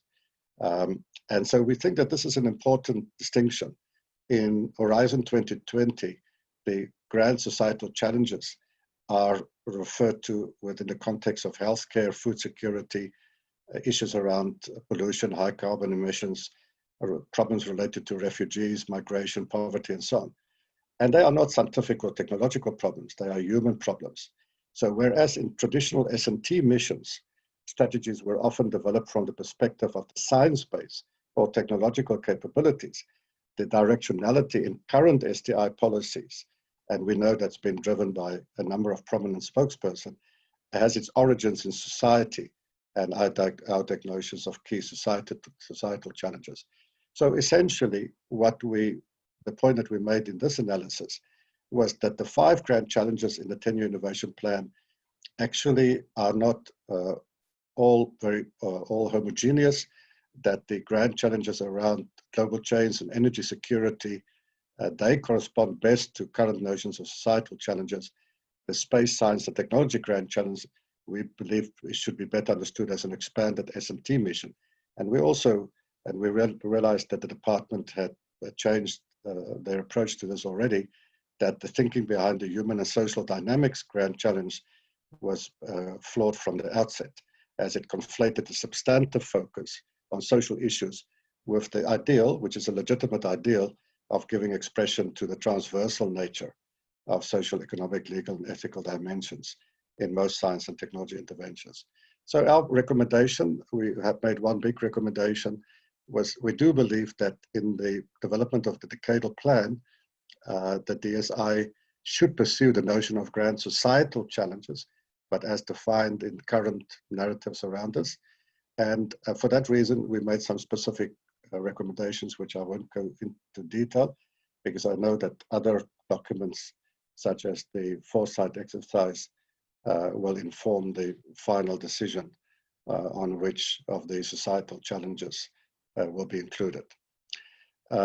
My second last main point about human resources, very quickly to say that if you go back to all the documents, the NRDS, 10-year innovation plan, and documents in between, there are really 2 key imperatives with regard to human resources development in the science system in South Africa. I know this is a huge simplification, but I think it's defensible. The first imperative from the beginning, even in the white paper of '96, was that we must grow and expand the human resource base for S&T in the country. And the second imperative is to transform it, the human resource base, to become more inclusive of South African Black and women academics and scientists. And in the NRDS, there actually is, to our account, a very good framework where these 2 imperatives are translated into 3 large strategies, which would hopefully achieve these goals. And they reduce to 3 kinds of interventions that we should pursue when we want to achieve these imperatives. The first is to attract local talent to science, really meaning that we should make sure that the pipeline that feeds from schools to universities and to the workplace get expanded. Secondly, we must make sure that we retain local talent, because studies have also shown that even once you have more students in the pipeline at universities and universities of technology and also technical colleges, the attrition and dropout could become so high that you don't meet your objectives. And the third strategy always was, as part of our internationalization strategy, to attract foreign talent. Now, we assessed these 3 strategies in detail, basically just to tell you what our main findings are, but the evidence sits in the reports. We, of course, some of this is not surprising, and it links to what Desikan reported to in the indicator report. South Africa has not, in fact, been very successful in attracting local talent to science. And specifically, let me just say, we have a long discussion in our report to the set field, science and engineering and technology. And of course, most of that has to do with the persistent structural problems in our schooling system. If you do not produce enough matriculants with a standard pass rate in mathematics, then you have problems in getting enough enrollments in fields like engineering and physics and so on. We have made some progress, and that's reflected in a study that Chris did for DST on reducing attrition and dropout rates in recent years. And that is mainly because universities, with the support, especially from the DHET, has invested hugely in reducing dropout rates, especially of first-year students. And then finally, we have in fact been very successful, especially at the master's and especially at the doctoral level, in attracting foreign talent to the country. And that's why we see that the increase in the number of doctoral graduates has been huge over the last 10 years, and mostly driven by getting doctoral students from the rest of Africa. We do make the point there that one has to be careful because this last strategy really depends on us recognizing the value of students from the rest of the world, and that we should not pursue funding policies which may actually work against attracting or supporting foreign talent. As far as transformation is concerned, we show data, and we've done that in our State of the Research Enterprise project, that the trends towards a transformed system, especially with regard to race, are now well established. There is a positive trend. We're not commenting on what the target should be. The picture with regard to gender is slightly more complicated, as in some areas, women's participation in the science system has in fact increased significantly. For example, getting funding from the NRF or in master's and doctoral enrollments and graduations. But in other areas, such as publications, the contribution by women has stayed fairly stagnant at about 30-31% over the last 5 to 10 years. And then also in terms of, if you look at transformation rates and you disaggregate it by gender and race, but also by rank, field, and discipline, you find a huge differentiation. And so our recommendation is that there should be more detailed analysis how this looks at various institutions, and also analyze the interventions that are being pursued by many institutions to fast track transformation. Yeah. So, Thank you. Yeah, so You're wrapping up. Yeah, I'm wrapping up, Mulungisi. Okay. So essentially, just 4 slides, I think. And basically, from all the recommendations that we've made, and which I haven't listed until now, just a number of other key recommendations. There's one big recommendation about human resources for S&T. We make the point in our report that it's very ironic, given the huge importance of the human resource base, and again, something that Jessica mentioned, that we don't have an integrated human resource strategy that cut across different agencies. There was the human capital development strategy that was developed early in the 2000s, and then in 2016 by DST. But at the moment, also now with the merger of the departments of DHET and DSI, it really is imperative, we think, that there should be an updated human resource strategy that look at the proper alignment between various strategies. Our knowledge production, which I haven't said much, we are very concerned about unethical practices that have emerged, questionable publication practices, and in various reports we've highlighted this. So we have strongly recommended to the DHET and also in this report that a national quality assurance framework be put in place to ensure the integrity and quality of the publications funded by the DHET. On system governance and coordination, we have reaffirmed the findings of previous reviews. I won't go through all of them, but in previous reviews over the last 20 years, a number of recommendations has been made about a strong central STI governance body, the necessity of policy coordination, etc. And we have found no evidence that these are not good suggestions. Some of these have not been implemented, so we reaffirmed this. On financing, again, in the white paper, many of these issues are covered and as has been addressed even in the previous presentation. We think that there are certain of the research and innovation financing initiatives that should be implemented. Finally, my final slide, I haven't commented on this, but of course this was a huge part of our work because we were analyzing 2 strategic frameworks and 20 strategies. And we comment in our report on the fact that there were major shortcomings in strategy design and strategy implementation. We find that many of the strategic plans were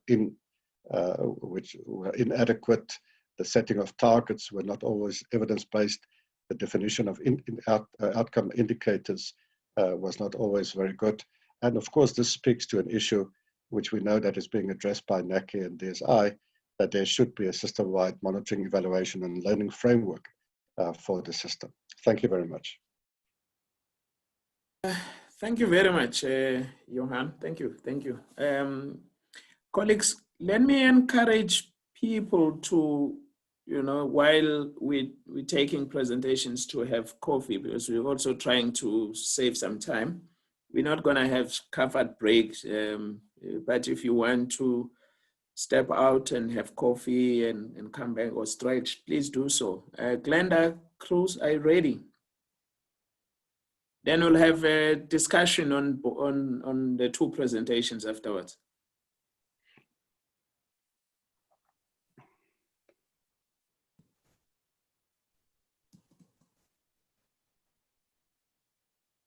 Glenda, are you still around? Yes, I'm just sharing my presentation. Okay, okay. Thank you. But I'm not sure why. Okay.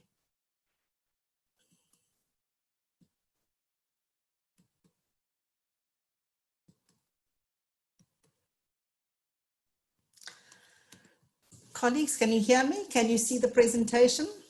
Yes, we can.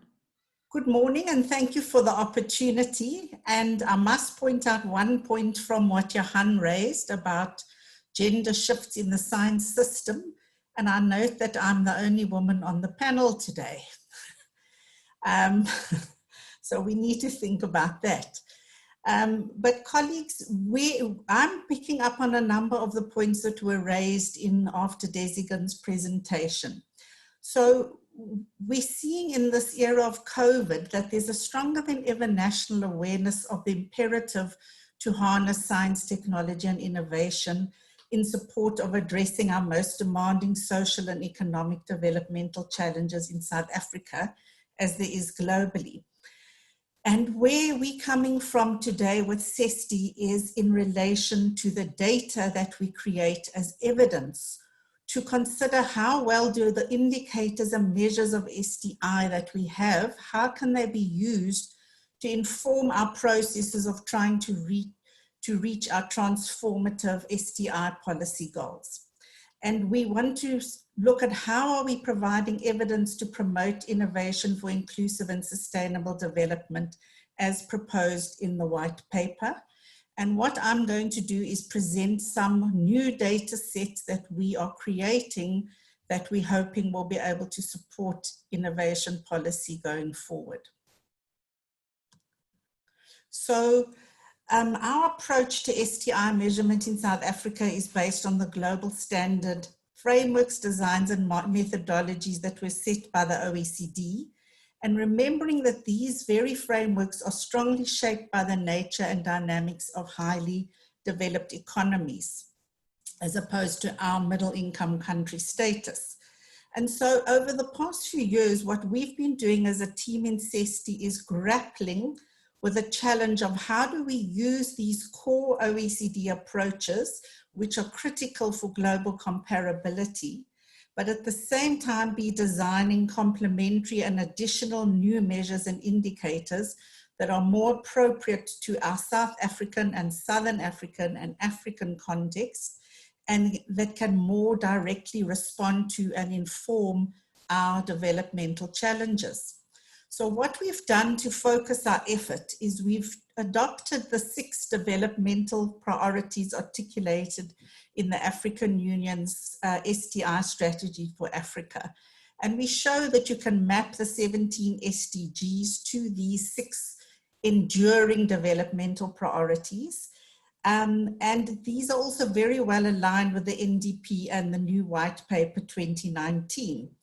So what we've tried to do is to say, how can we analyze existing R&D and innovation data sets in new ways, and how can we create new data sets to be able to create evidence as to how our STI is being harnessed to promote these developmental priorities.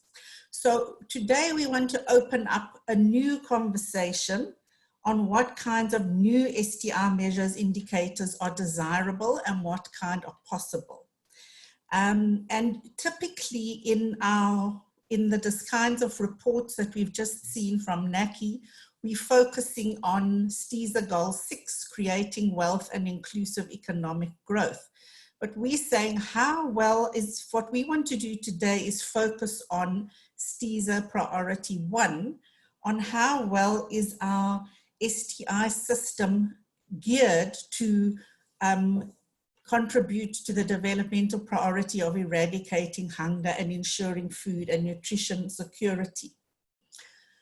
So if we want to do this, if we want to gather indicators to assess how well our STI systems and activities are oriented to promote this development goal, and if we want to inform spaces for policy intervention, what are the measurement and resources and data can we draw on, and how can they add value?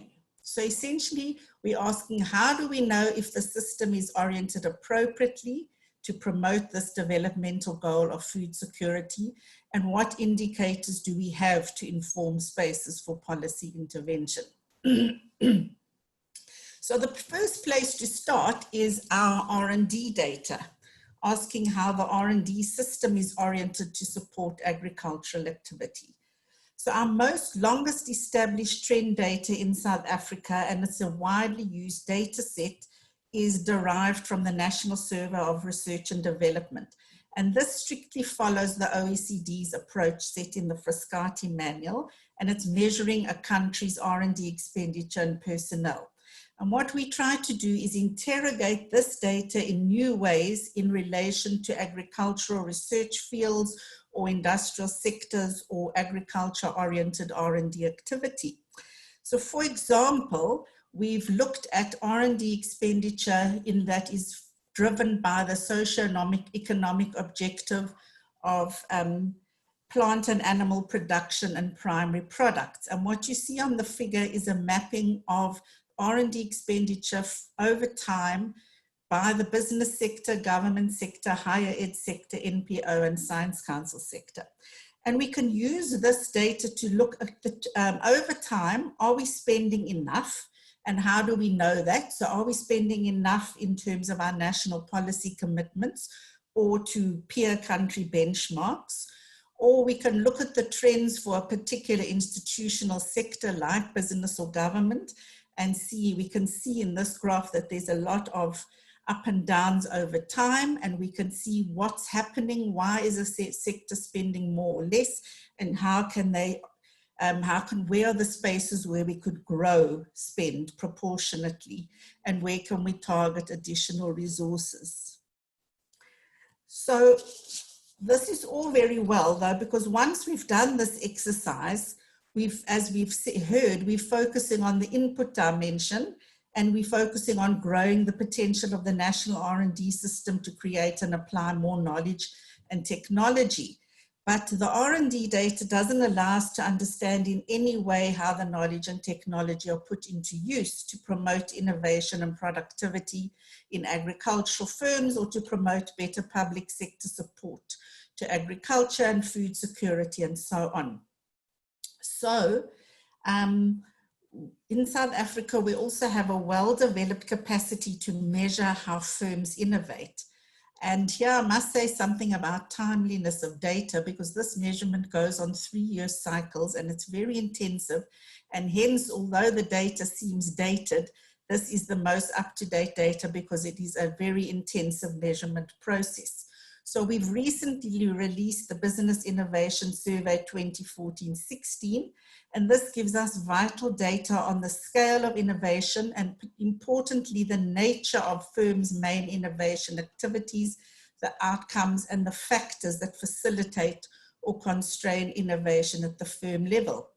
But using again the OECD's Oslo manual to run these surveys in South Africa, they are designed initially to measure innovation in manufacturing firms and was extended to services sector, but there isn't a widely accepted approach to measure the nature of innovation in agricultural firms.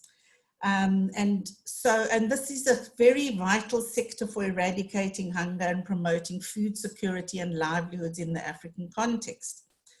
So we decided to conduct a baseline survey of innovation in commercial agricultural firms in South Africa, looking at the nature of innovation activities, the technological capabilities and outcomes.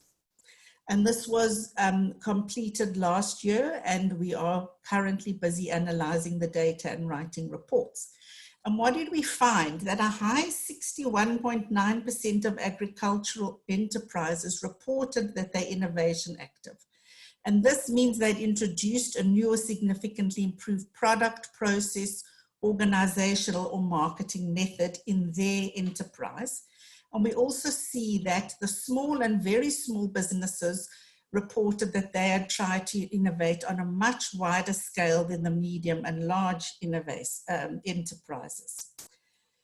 But so we could say to ourselves that our agricultural firms are very innovative, but what does that actually mean? What is the nature of this innovation in the South African context?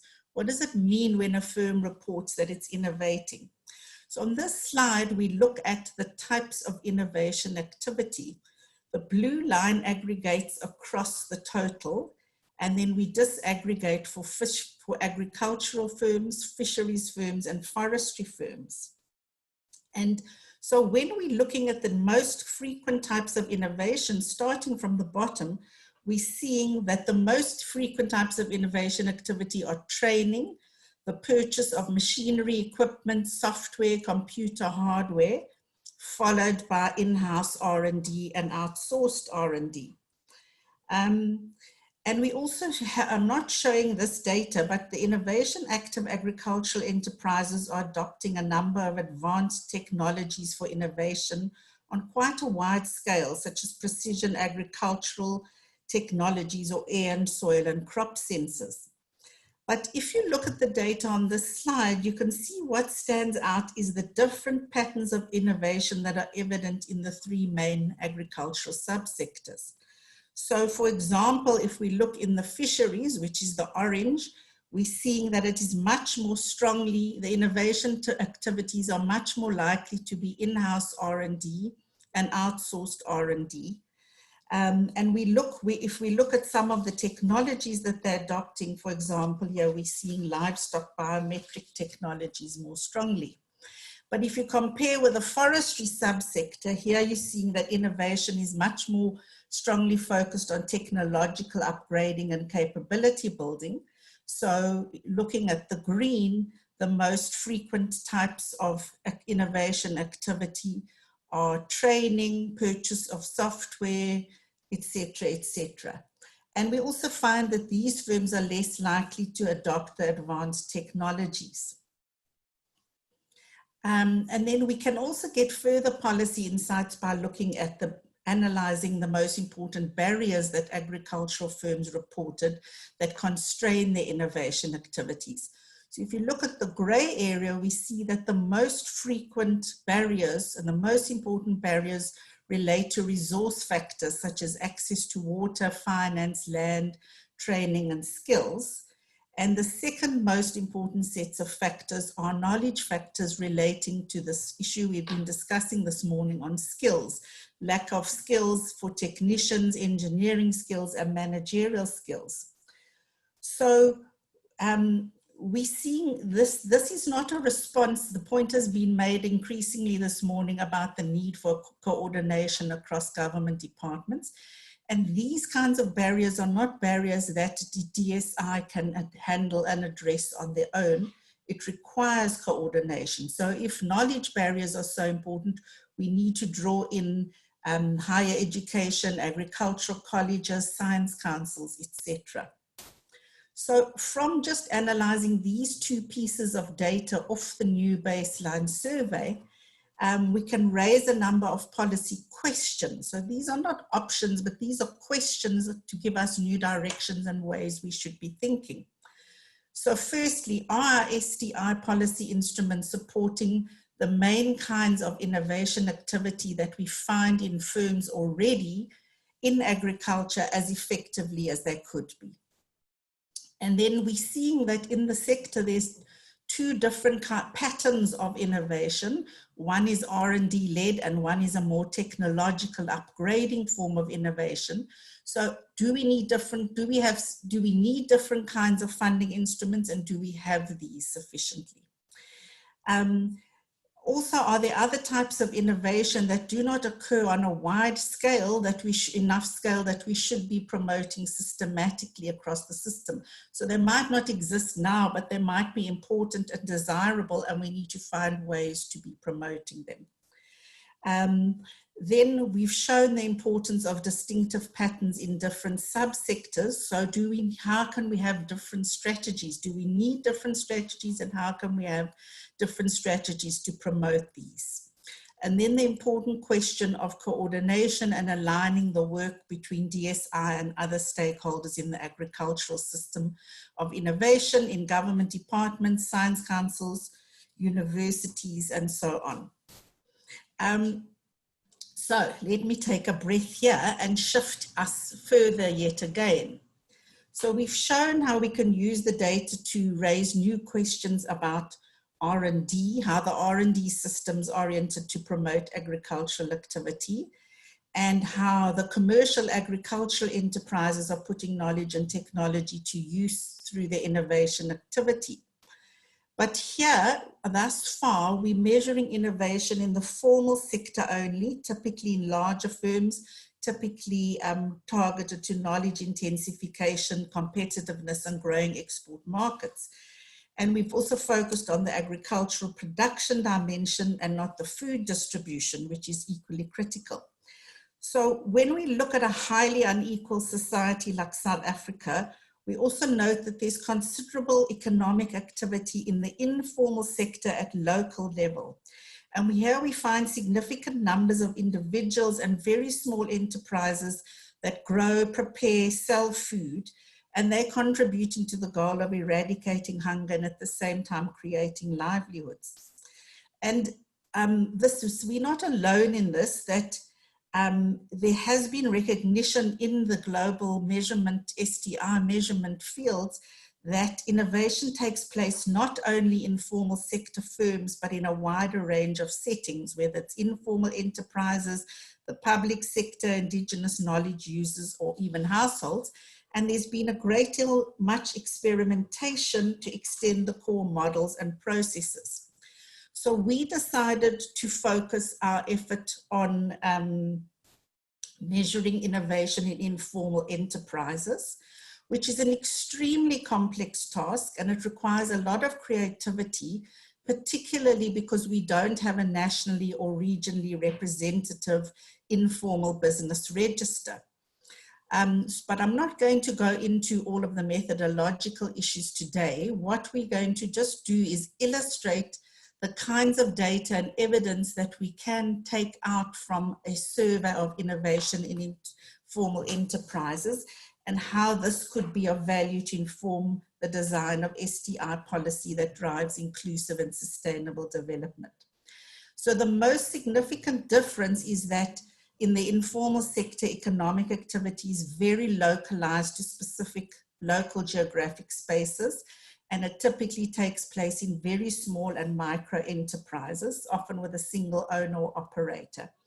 So our innovation measurement needs to have a spatial lens, and it needs to be located in a specific local setting, and it needs to be more contextualized and fine-grained to reflect the nature of economic and innovation activities in small and micro enterprises. So we conducted a baseline survey in 2019 in the Sweetwaters district in KwaZulu-Natal. And likewise, we are currently busy interpreting this data, analyzing it, and preparing reports. So just for illustrative purposes, what I want to just focus on here is the informal food services firms in the Sweetwaters area, relative to the total sample of informal enterprises. And this survey maps linkages and knowledge flows across local production value chains. So what you're seeing on this slide is a mapping of the value chain of the local food services sector.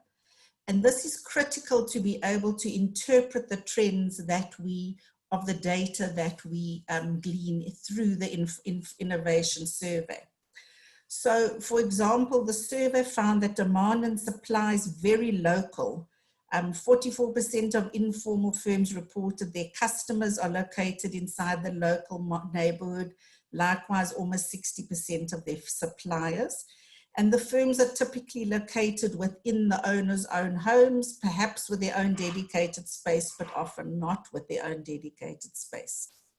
So when we compare with the agricultural enterprises, we see that here these firms reported that far more of these firms reported that they were innovation active.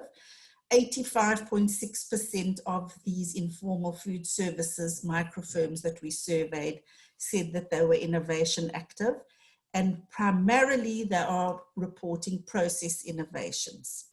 So we took our understanding of the local value chain to understand, what does this mean? What is the distinctive nature of this high innovation rate?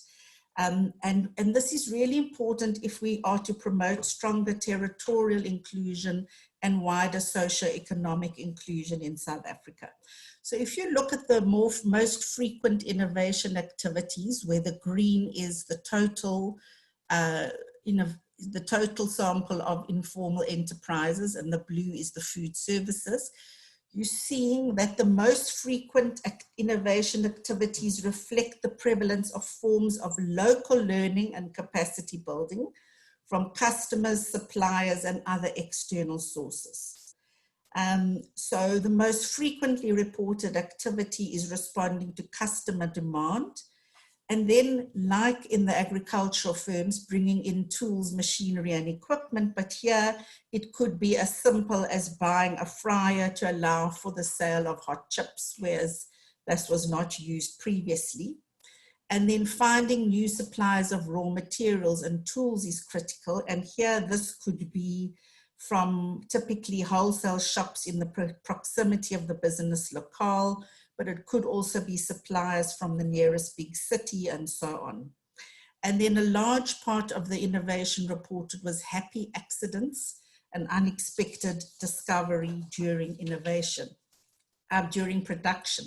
So we don't see R&D or formal knowledge and technology-led types of innovation activity here, which means that the policy mechanisms that we currently have driving those forms of innovation across the NSI are not likely to be of much value to informal firms. And we do see activity, if you look at this graph again, to source for new forms of knowledge and technology in other ways, such as bringing in know-how, using indigenous knowledge, on-the-job learning, and so particularly bringing in internet facilities and other devices. And when we look at the barriers that these firms reported, we find that they are constantly innovating, in that they're constantly searching for ways to improve their production and processes. And so most of the barriers that we asked about didn't have a high effect on their operations. That's in the green. But when we look at what were the highly important barriers to innovation, we can again see some spaces for intervention. So it was more likely to be around basic infrastructure, the high costs of compliance, the fact that there were no funds for innovation, and logistical challenges. So again, using this new data set, we can raise STI policy questions that require new mechanisms and instruments. For example, how do we design new context-specific policy instruments that can support the main kinds of innovation activity we found specific to informal micro-enterprises, which are focused on learning, capacity building, and accessing different types of both formal and informal knowledge sources? And then importantly, when we look at the mapping of the local value chains, how can we promote economic inclusion by linking local level informal sector value chains more effectively to formal value chains? And then we come to our issue again of coordination across government. How can DSI align its support to innovation in informal enterprises with the kinds of business support offered by government departments such as small business development, and particularly by local government agencies? And then similarly to the agricultural sector, what are the different strategies we may require to promote the distinctive patterns of innovation in different informal subsectors? So Chair, I'm now on my last slide, and we come back to the beginning where we started with the question of what new kinds of data can we use to interrogate the distinctive and specific nature of innovation in different settings in a contextualized way, so that we can raise new questions and highlight critical directions for addressing our developmental priorities. So we've illustrated that we get a very different picture of innovation if we move from the larger commercial firms to smaller and micro firms, and from firms based in urban economic hubs and major cities to small enterprises in peri-urban local areas on the margins. And the new surveys that we have piloted, the new baseline surveys, contribute to efforts to expand our STI indicators and data to monitor the kind of inclusive NSI that's being promoted in the White Paper 2018. And particularly that if we're talking about going through portals in a post-COVID world for addressing major social, health, environmental challenges, the kinds of societal grand challenges I think that Johan is pointing towards. So what we focused on here is just but one socioeconomic development challenge as an illustration of how we need a wider, all-encompassing range of new forms of STI measurement and indicators. And we can do this, as I've said, through asking new questions of existing data and by creating new data sets. And this task is made possible because the Oslo manual, the OECD's Oslo manual, has created a new expanded definition of innovation that, instead of measuring in the introduction of new and improved goods and services and processes into markets, measures the value of an innovation to a wide range of potential users. So the definition now states that a new or significantly changed product is implemented when it is made available to potential users, whereas previously it said when it is introduced into a market, and similarly for processes. So this definition enables this kind of experimental work.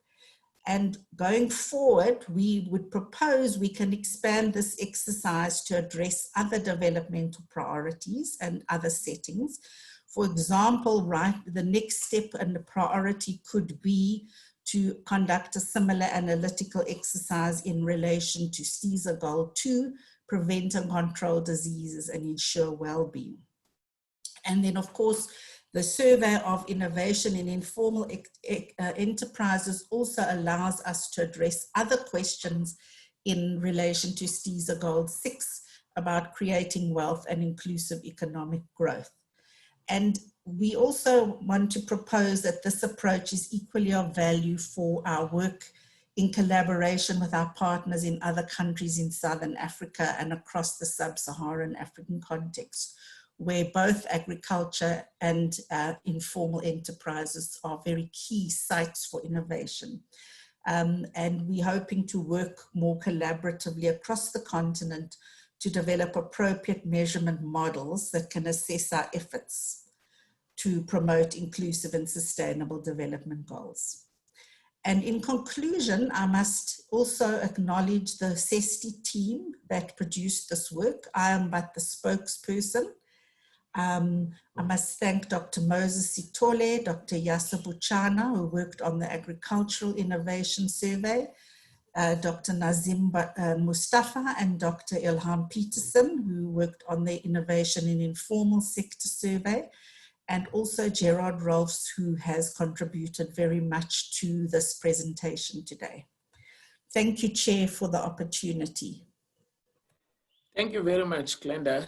And Johan, colleagues, let me open the platform for anyone interested to engage either of the two presentations, or just to make broad comments that relate to how or what the picture that's emerging on the state of innovation and the efforts to try and understand better what is it that we are dealing with, both from theoretical point of view, methodologically, what are the new things that are emerging in the way that would help us to address some of the key questions. In chat rooms, for instance, I see Humbulani had made specific questions to Glenda, and maybe he will be interested to raise those questions.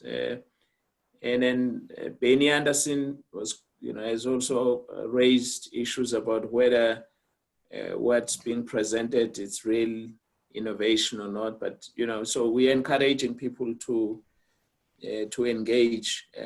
Glenda, if you could also, in your hand, look at the question, the Q&A. There are other questions as well that are being raised. So maybe you can come back and respond.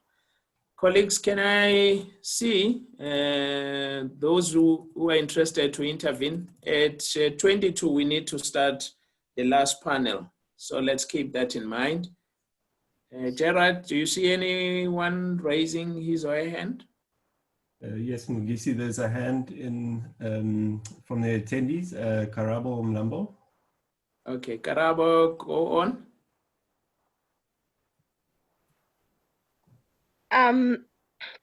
Good morning, colleagues, and thanks to Glenda and all other panelists that gave their presentation. I think I'm also interested in the new data sets that Glenda says need to be developed, for our informal settlements innovation. Would this go for all the provinces? It's quite interesting that we just saw the KZN.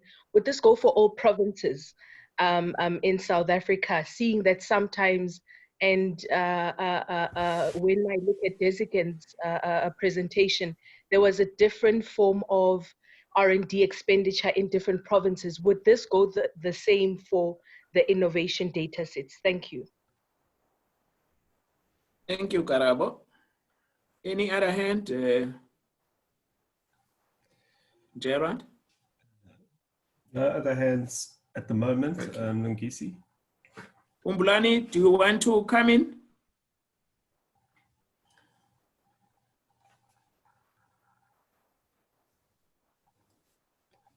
If you're still there. Glenda, do you want to respond quickly?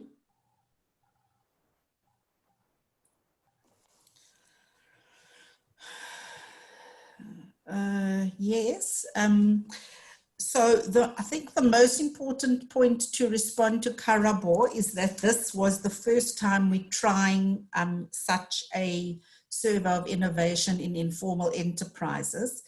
And one has to start very local. And the idea is that we would build up multiple studies of different regions and different areas in different provinces like this, because this is a multimodal study design. I've mainly presented the survey component of it, but it also entails mapping local innovation and production systems. So the idea is that we would repeat these on these smaller scale studies, locally contextualized on a larger scale. So we would have 10 or 15 or 50 or 100 of these different kinds of studies in different provinces with different kinds of local developmental challenges, and that we could use that to then build up national pictures. Okay. So that's on that one.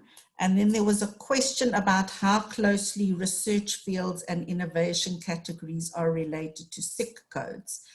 I'm not sure if that question was related to all the data I presented. But I think if we could take that kind of comment offline, because that gets quite complex. And we are able to analyze our data in various ways. So some of it, in some cases, we can analyze by SIC code, others by research field. And in the innovation in informal sector, we've also developed our own kind of classification of local innovation and production categories. That more, because if we use the traditional SIC codes for example, food services, it doesn't allow us to get, oh no, that wasn't a good example, but it doesn't allow us to get down to the more fine-grained detail of the local system. So we've developed our own classification system that maps onto SIC codes as well. And that's also starting to provide some very, very interesting insights. Okay. Can I check if, is someone wanting to speak? I'm Gisi, yes. There's a question from Kumbulani. Yeah. We'll just try to get Kumbulani, if you could just raise your hand, and we'll be able to recognize you. Okay, great. Okay. Yes. Yes, Kumbulani. Go on. Yes. Thank you, Chair. I didn't know I had to raise my hand so that I can see the unmute option. So basically, thank you, Glenda, for a very interesting presentation. I noticed when you were presenting various options of innovation, the option of the fisheries had a high percentage with the option other. And perhaps if you are able to unpack what types of innovations were actually captured under that option other, and ordinarily, I mean, other wouldn't have such a high percentage unless if there were quite a number of things that could not have been anticipated. Thank you. Thank you, Ngwane. Pradesh, I see your hand is up. Thank you, Chair.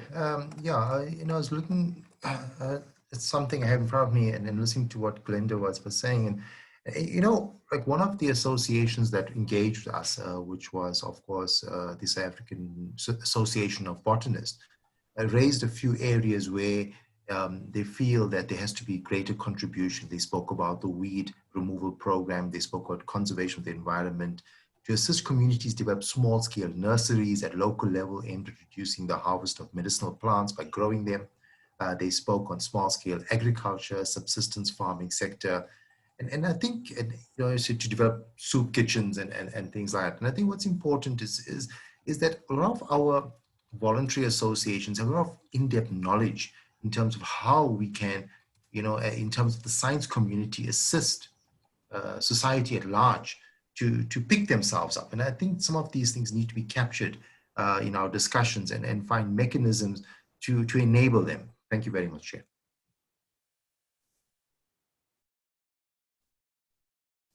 Johan and Glenda to make their final interventions. I do want to, my final comment, I would like to address the question about what is this innovation.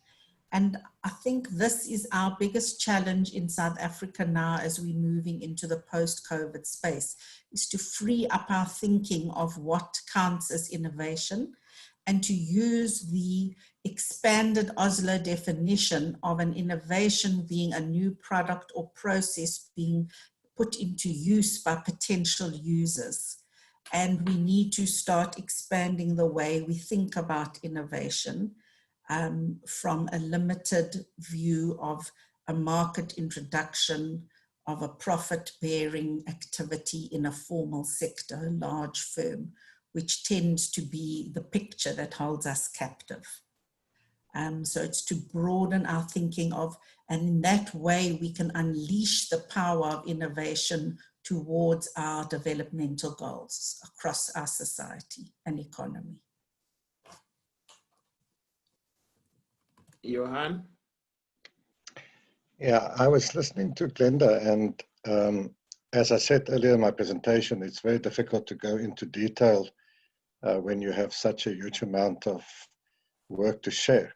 I think perhaps one takeaway message that we as a team developed while working on this project is that if you look at the last 20 years or even longer, and you look at what informed the NRDS and the 10-year innovation plan, there was assumptions about, not so much about linearity, because we've discussed this at length, but directionality. So part of the problem which Glenda faces and everyone faces when you want to measure the performance of an innovation system is that the traditional measures that were developed by the OECD in terms of the Frascati manual was taken from an assumption of what Gudern called the linear model of R&D, and that's why you still find in the Frascati manual the distinction between basic, applied, and experimental development. And the same applies with the Oslo manual, that the assumptions about directionality, if you now want to make a paradigm shift, which is what the European Union and other bodies are making, to say what we need to boost innovation and technology and science-driven innovation in South Africa, we have to, our starting point should not be the knowledge production or the technology development side of the equation, but what are the needs of society in terms of public health issues or food security and whatever.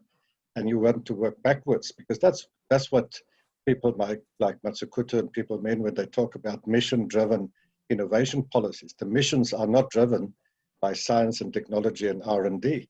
They're driven by the needs of people who are poor and hungry and who are, feel the effects of being unequal. And so our big problem now, as people like Crest and SESTI and other things, is that the measures that we have, the indicators that we have, come from a previous paradigm, which were developed within that kind of model. And so we cannot just assume that we can just adapt or fine-tune these indicators. We really have to think creatively about how we are going to measure changes in science, technology, and innovation when the traditional indicators were developed under the assumptions of a previous framework. So I'll suffice with this comment. Okay, thank you very much from my side. Thank you very much, Johan and Glenda, for your presentations. And I'm sure colleagues will continue to interact with you even after this webinar. Thank you very much. And thank you also to those who contributed.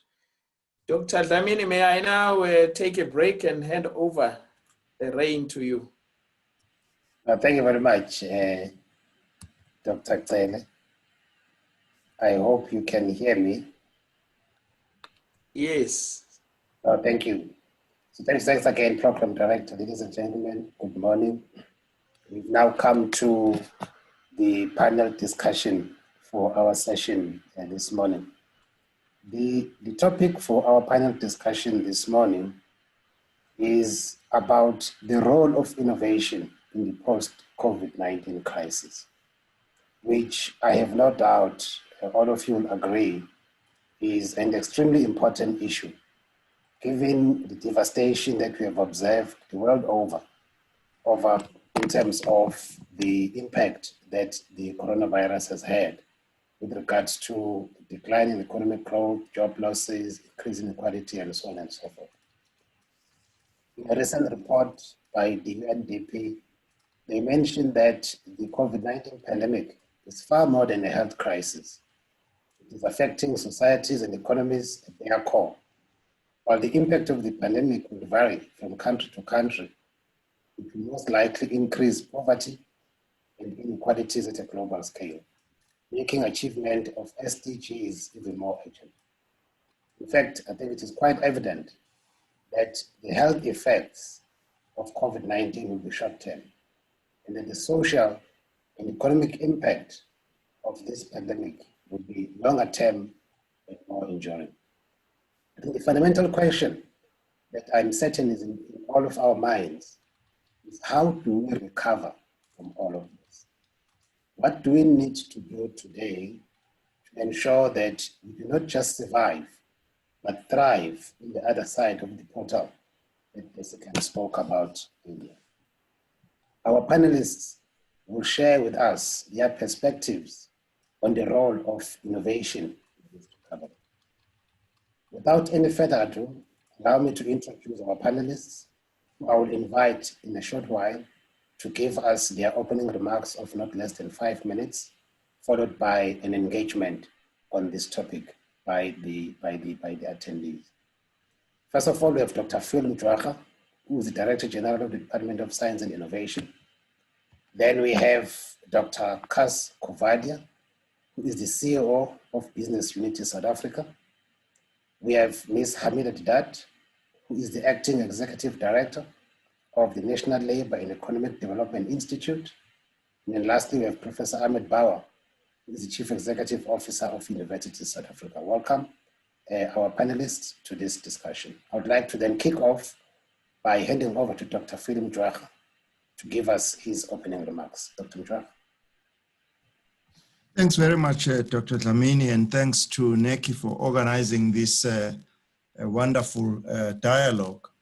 I would like to address three issues. The first one is the issue that relates to the period we are in the policy development.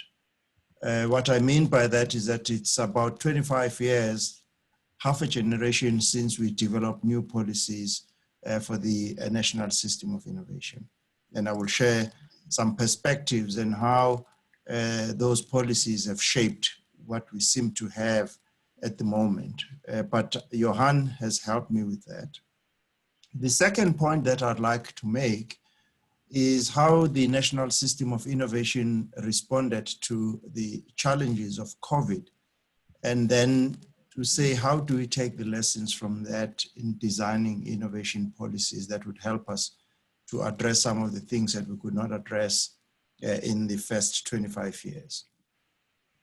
So the first generation of policies, just to remind everybody, were designed to assist the country to make sure that we have a science, technology, and innovation system that responds to the challenges of the present government.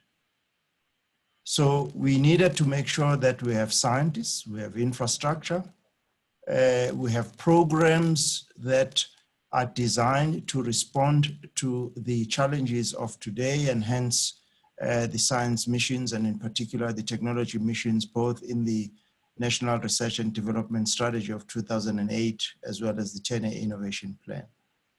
And if we look at the presentation that Johan Mouton did a while ago, and I apologize, Johan, I had to step out a little bit because the previous facilitator did not give us time to have a break. So I just went out. All I had and the comments I got from my WhatsApp was that you said the DSI did an excellent job in terms of making sure that those objectives were met. So if my assessment is correct, blame those who sent me the WhatsApp. But yes, we agree that the broader objectives, therefore, set out by the 1996 white paper, the 10-year innovation plan, and the NRDS were achieved.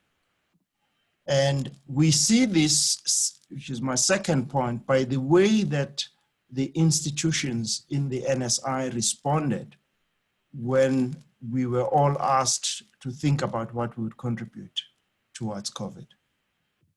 We were surprised to, maybe not surprised, that investments that were made in 2001 in the biotech strategy, 3 institutions or 4 institutions were able to repurpose the work that they were doing in order to assist in both the testing as well as doing some genomics work on patients in terms of genomics data in South Africa and the rest of the continent. These are KwaZulu-Natal Research and Innovation Sequencing Platform, CRISP, Center for Proteomics and Genomic Research, the Council for Scientific and Industrial Research at the Biosciences, and they've really been assisting in the conducting of a test for COVID to support the National Health Laboratory Services, both in the public domain as well as in the private sector.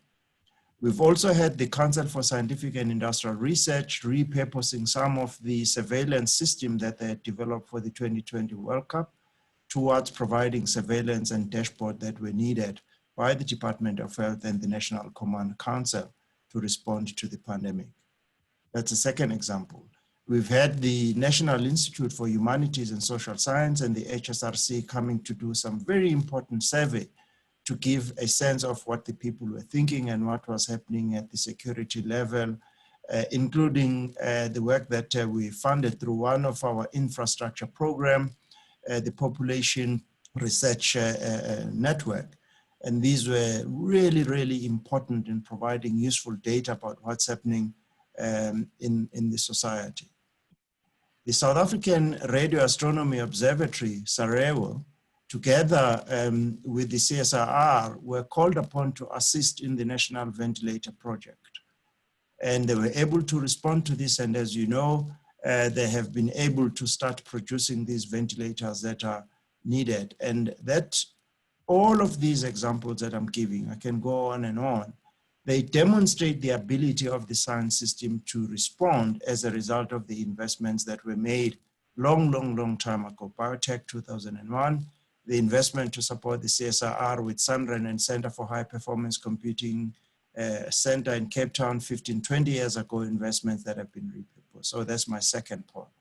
So what we learn from this is that we have already been recognized outside as a very important sector to assist in reindustrialization. The Sarajevo CSIR has shown that. We have been working, for instance, with the Department of Agriculture to produce a research, development, and innovation plan that would support their ambitions to modernize agriculture. We already have been working with the mining industry to develop a mining and mineral processing research, development, and innovation, and other government departments. Yesterday, we had an exciting engagement with the Department of Public Service Administration that was saying, can we work with the Center for Public Service Innovation to look at how we can introduce innovations that are needed in the public service. So in my view, one, I think we will continue to ensure that the science system is funded to produce knowledge that is needed, whether now or in the future. We will continue to work with other government departments. And this, as you know, in the white paper, in terms of policy, has already been structured in a way that would allow us to do this. We are lining up this year an interministerial committee, which our minister will have with other ministers that we believe are really important in driving innovation in their own sectors, where we hope to have an innovation compact.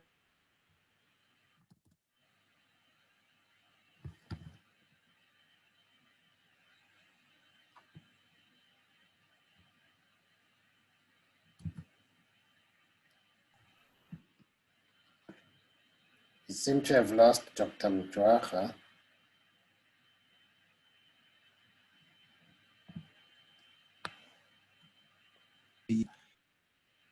Around how do the investments that we have made in science, technology, and innovation start to make sure that everyone benefit from what we have done. So I think we've got enough to design a decadal plan that will make sure that we continue to finance the science system, but we start to get into the innovation space as per our new mandate and as per the interface between the innovation policy and other policies of government. Thanks, Chair.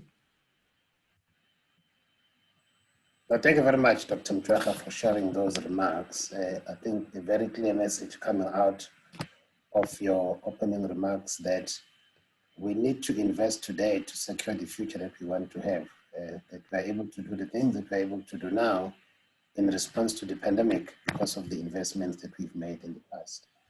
And I suppose the question is, how do we further leverage that? And as we go beyond just responding to the health pandemic, but now also to the social and economic pandemic that I think we are faced with going into the future. But we'll come and explore that topic in a minute. I'd like to invite our next panelist, Dr. Kuvadia, to also give 5 minutes opening remarks. Over to you, Dr. Thank you, Chairperson, and thank you for the opportunity to enable Business Unity South Africa to participate in this seminar.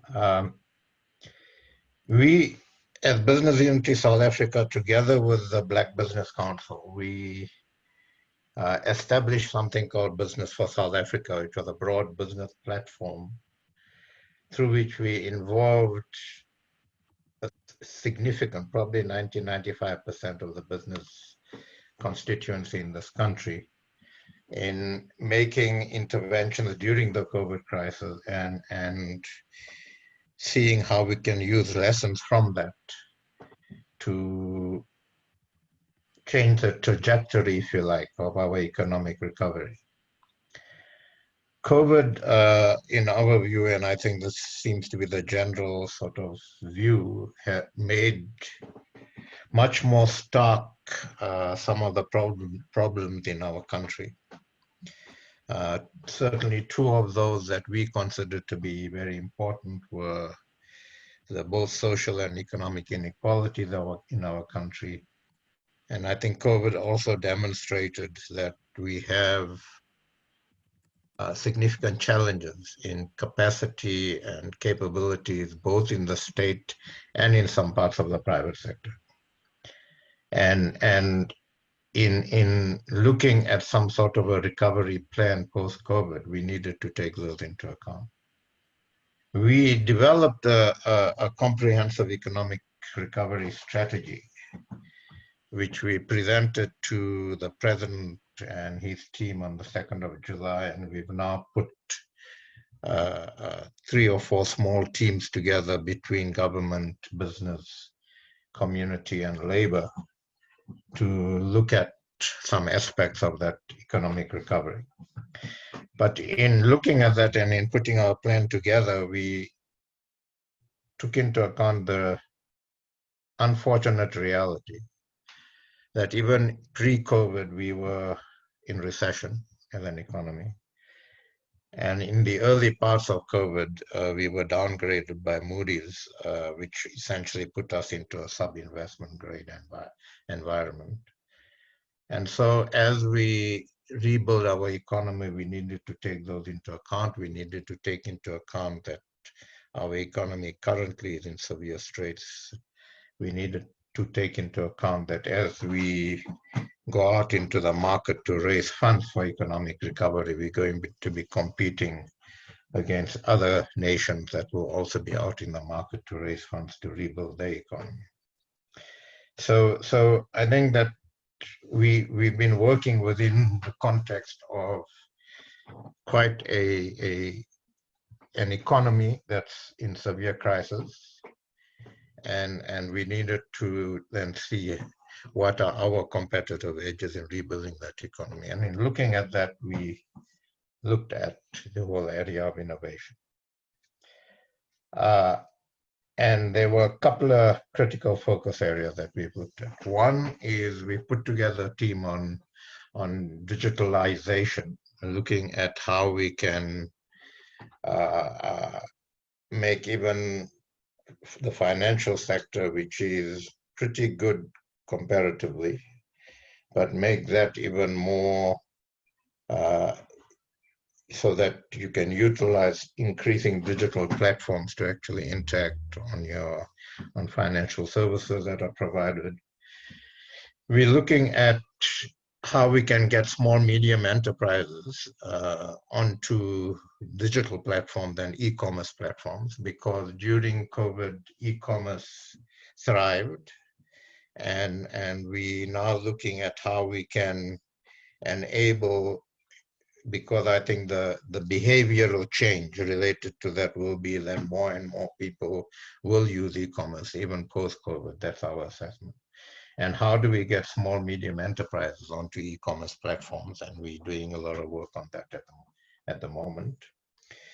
The other issue is, I think COVID sort of accelerated, if you like, or put high up on the agenda the whole issue about localization and local manufacturing. I think the DG just now referred to ventilators and so on. In the initial stages of COVID, we had to, through Business for South Africa and funded by the Solidarity Fund that business and government worked together to put together, we had to, because we had to do that in a situation of emergency, we had to import the bulk of our PPE. And we had to compete globally for such supplies. But we then started looking at how we can develop local companies to actually produce PPE in the country. And now 34 businesses actually producing significant amounts of PPE in the country. And on the back of that, we want to leverage that experience, and we put together a localization team to see how we can actually begin to bring about some sort of import substitution by encouraging and promoting local manufacturing. We're working with Proudly South Africa as well, and the manufacturing circle, which represents a lot of the manufacturers in this country. And we've been working with DTIC to see what are the blockages and inhibitors to local manufacturing, and how can we create more innovation in local manufacturing so as to compete globally. So we're doing quite a lot of work on that. Then just yesterday, we presented to the Minister of Higher Education, Science and Technology some work we've been doing on an e-learning platform, where particularly for TVETs actually, where we want to develop an intuitive national TVET e-learning platform that students can access 24/7. And we believe that will really raise the level of performance and contributions of TVETs, and particularly in areas of trade and so on that we need significantly in this country. And to do that, the discussion we had with the minister was one whether there's support for that and we can move ahead. But the minister made the point that that would also enable us to change the sort of relationship between the workplace and TVETs, where instead of students going into TVETs and then trying to find work, if we can't actually get people into work and then look at what sort of technical and trade knowledge they need and how we can, through this e-learning platform, through TVETs, enable that. We've also been looking at innovation in the energy sphere. And besides the renewables and solar, we've been looking at other forms of energy. And a lot of work is being done around that. Then just in intervening to limit the impact of COVID in the immediate term and in the last few months, we've also used innovation off the back of which we believe we can take a real look at the way we deliver some of the public services. So in the area of UIF distribution, although there have been problems and some of those problems are public, but we brought financial sector infrastructure to bear to actually deliver UIF efficiently and effectively, and to try and minimize fraud and irregularities. It took us a long time to get that going with government, but in the latter stages, we had started to get that going before there was a suspension, and that suspension has now been lifted. But I think we've learned some valuable lessons where if there's a shift in mindset, which says that while government has the responsibility to deliver some of the public services, like, for instance, distribution of unemployment insurance and so on, we can effectively bring to bear in the delivery of such services innovation that is happening in the financial sector and elsewhere in the economy, so as to make those efficient, to cut down on fraud, to limit fraud, and to get to the end user, the end recipient, the services that they need as efficiently and quickly as possible. So those are some of the areas that I think the COVID pandemic and the period of the COVID pandemic that we've been working on, and we believe we can leverage off those to actually institutionalize some of these things for the medium to long term and begin to move our economy more toward a technologically based and a digitalized economy so that we can compete effectively with our peers. Thank you very much.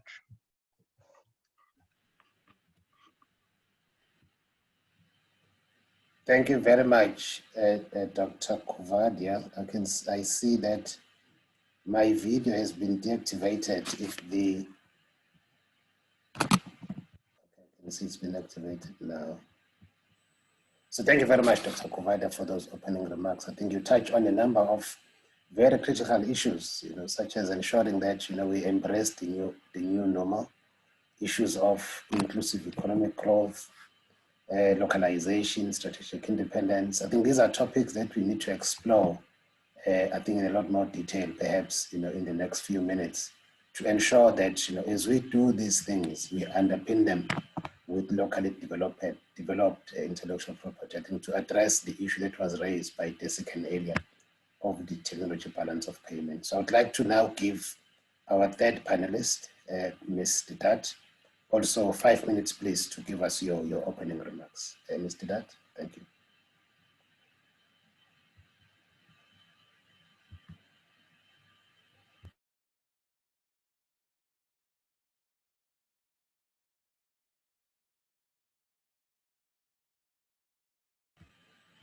Let me check. Hamida, are you with us? I saw you earlier.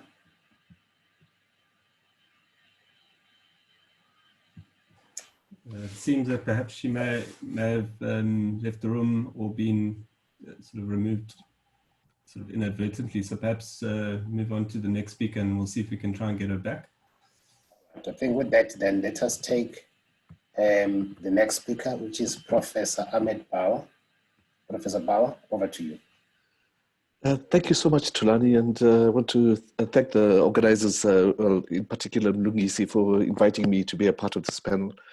And I want to thank the inputs that were made earlier. Thank the presenters who made the inputs earlier on. I think they were all really interesting. And clearly, COVID-19 has really hit the universities for a six, right?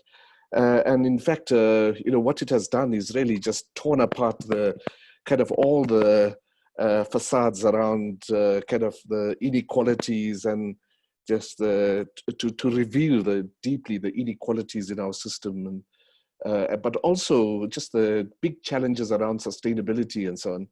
And we are deeply concerned, in fact, about not just the short-term crisis, but the long-term sustainability of the universities. And the universities being by far the biggest kind of producers of research and so on in the country, I think we all have to be very worried about the future of the universities. Having said that, I think that there are some very powerful lessons to be learned, from what's happened with COVID-19. First of all, I mean, just to pick up on a point that was made by Phil, just the point that investments that were made earlier on really came to play now. And one example of that I should just mention is just the investment in dealing with the HIV/AIDS pandemic, in the early 2000s, late 1990s, early 2000s, which produced a number of epidemiologists and virologists and so on, and so the capacity for us to deal with the pandemic was hugely strengthened by that capacity, not just the capacity that was produced then, but also the capacity to create a pipeline of epidemiologists and virologists and immunologists and so on.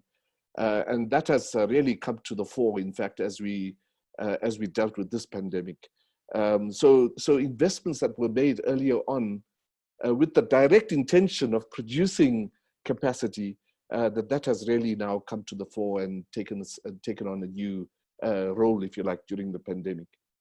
Secondly, I think one of the things that we've learned is just also just the relationship, and we've spoken about this before in other contexts, but just the issue around the relationship between supply and demand. I mean, what we did see was where there was a huge demand for knowledge, for research, for information, and so on, that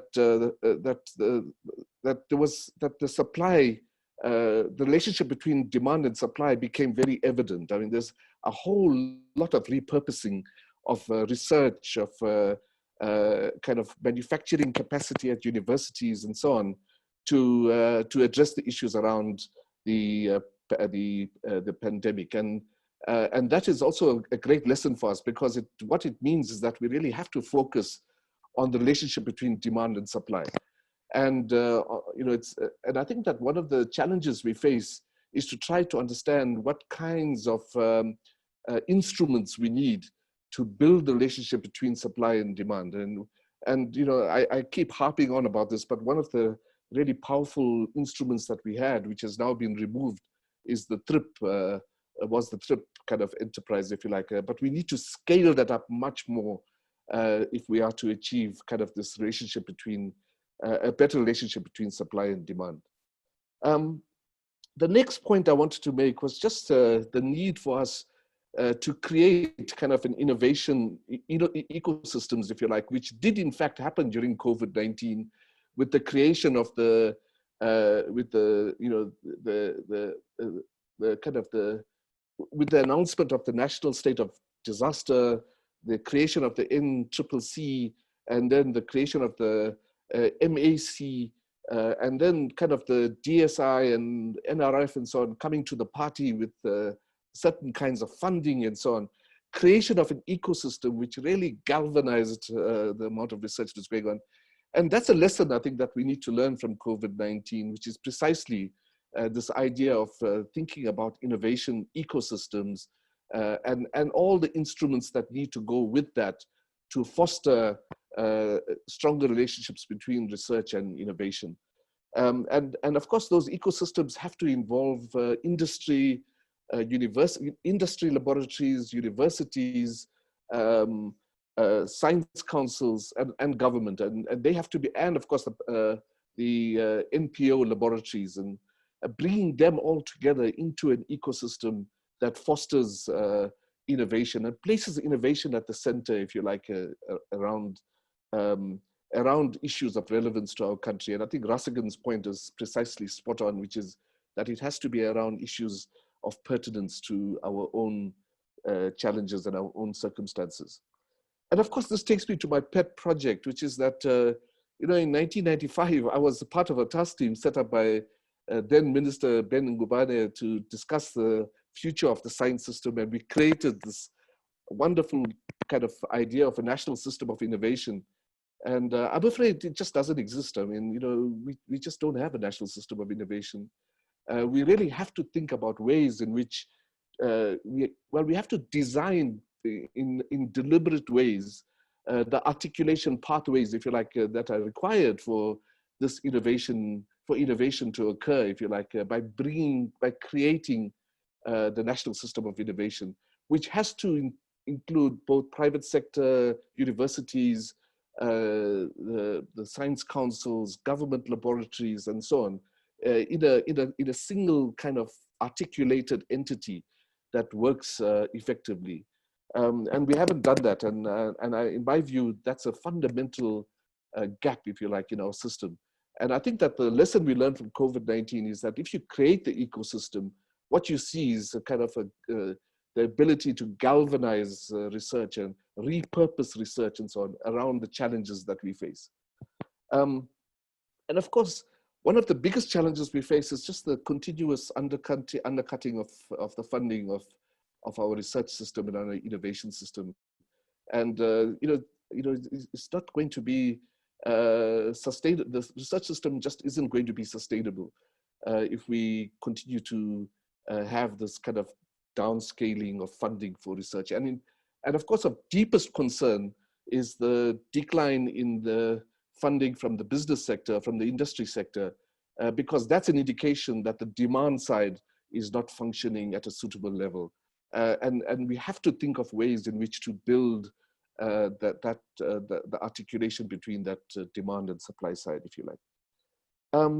I just want to end off with one point, and that is that I think we have to be really careful that we don't think of development as a scientific experiment, that we have to kind of, and I think Glenda Chris's presentation today was so important, because it really focuses in on this idea that when we think about research and innovation systems, that we have to think about placing human beings at the center and really designing the ecosystem around human beings.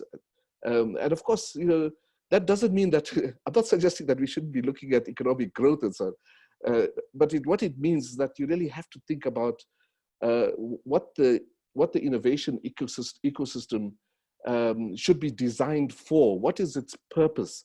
And if it's not about human development, then we have to ask ourselves, you know, just what are we up to? And what that takes me to, my last point really, is that it really takes me to the point that we have to begin to think about a serious interweaving of science, social sciences, and the humanities. I mean, humanities are completely absent in today's discussion. And it seems to me, at least, that we really have to begin to build a kind of an innovation ecosystem which really encompasses, you know, all the different knowledge strands, if you like, because, you know, human beings are not machines. You know, we are complex kind of creatures, if you like, which extend way beyond kind of just thinking of us as participating in a human experiment, in a scientific experiment, if you like. Yeah, thank you so much. Thank you very much, Ahmed, for that. I think certainly some food for thought in terms of how do we ensure that the national system of innovation functions in the way that it was intended. And I think your point around some of the positive things that have happened during this crisis is how the system has come together, and we need to then ensure that we can leverage that going forward. Thank you very much for that. I understand that Hamida has joined the call. So Hamida, I would like to hand over to you also to give us your opening remarks, please. 5 minutes. Thank you.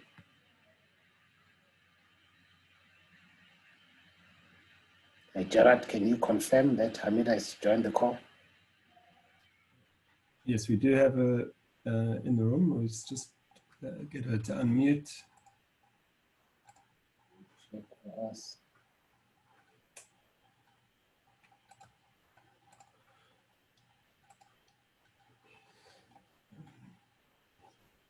We do see her here, but we are just not getting feed from her. All right. Stage.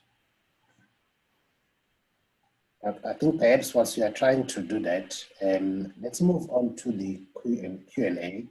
I'd like to kick off perhaps with a question to the DG. I think which links very much to your opening remarks, DG, around the white paper.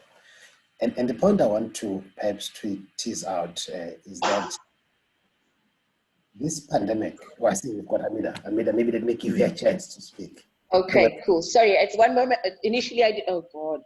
Hello. Initially, I didn't see the mic, and now I see the mic. I must say, it's quite ironic that this is a topic on innovation, and I think the gender aspect is not nonetheless. Anyway, but thank you very much for the opportunity. I really welcome it, and I think initially, while I was listening to the discussions, I was a bit nervous that I was coming after business.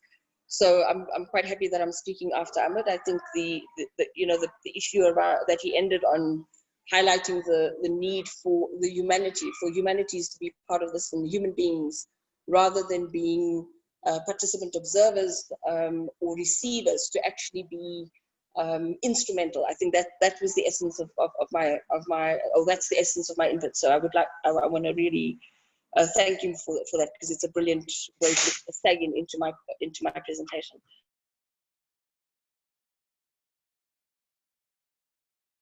Is to just state that human beings are innovation, and I think from the whole discourse, and again reiterating the point that Ahmed made, is that this notion of human beings as being innovative and being the innovation in and of ourselves is something that's missing. I think secondly, from the whole discourse, the notion of labor, workers and women, which are supposed to be central to the discussions, we seem to be treated like anomalies, rather than the fact that we are actually the drivers of this process, and we're supposed to inform, participate, and actually engage both with business and work and government. I think also critical to note is that innovation for the sake of innovation, in order to achieve a business as usual scenario, especially in the context of COVID as well as post-COVID, is not going to be helpful. And we can see that we're also noting prior to COVID, but also as we're heading to the post-COVID context that we're going to be in serious recession. So to try and do a business as usual scenario is not going to help anybody.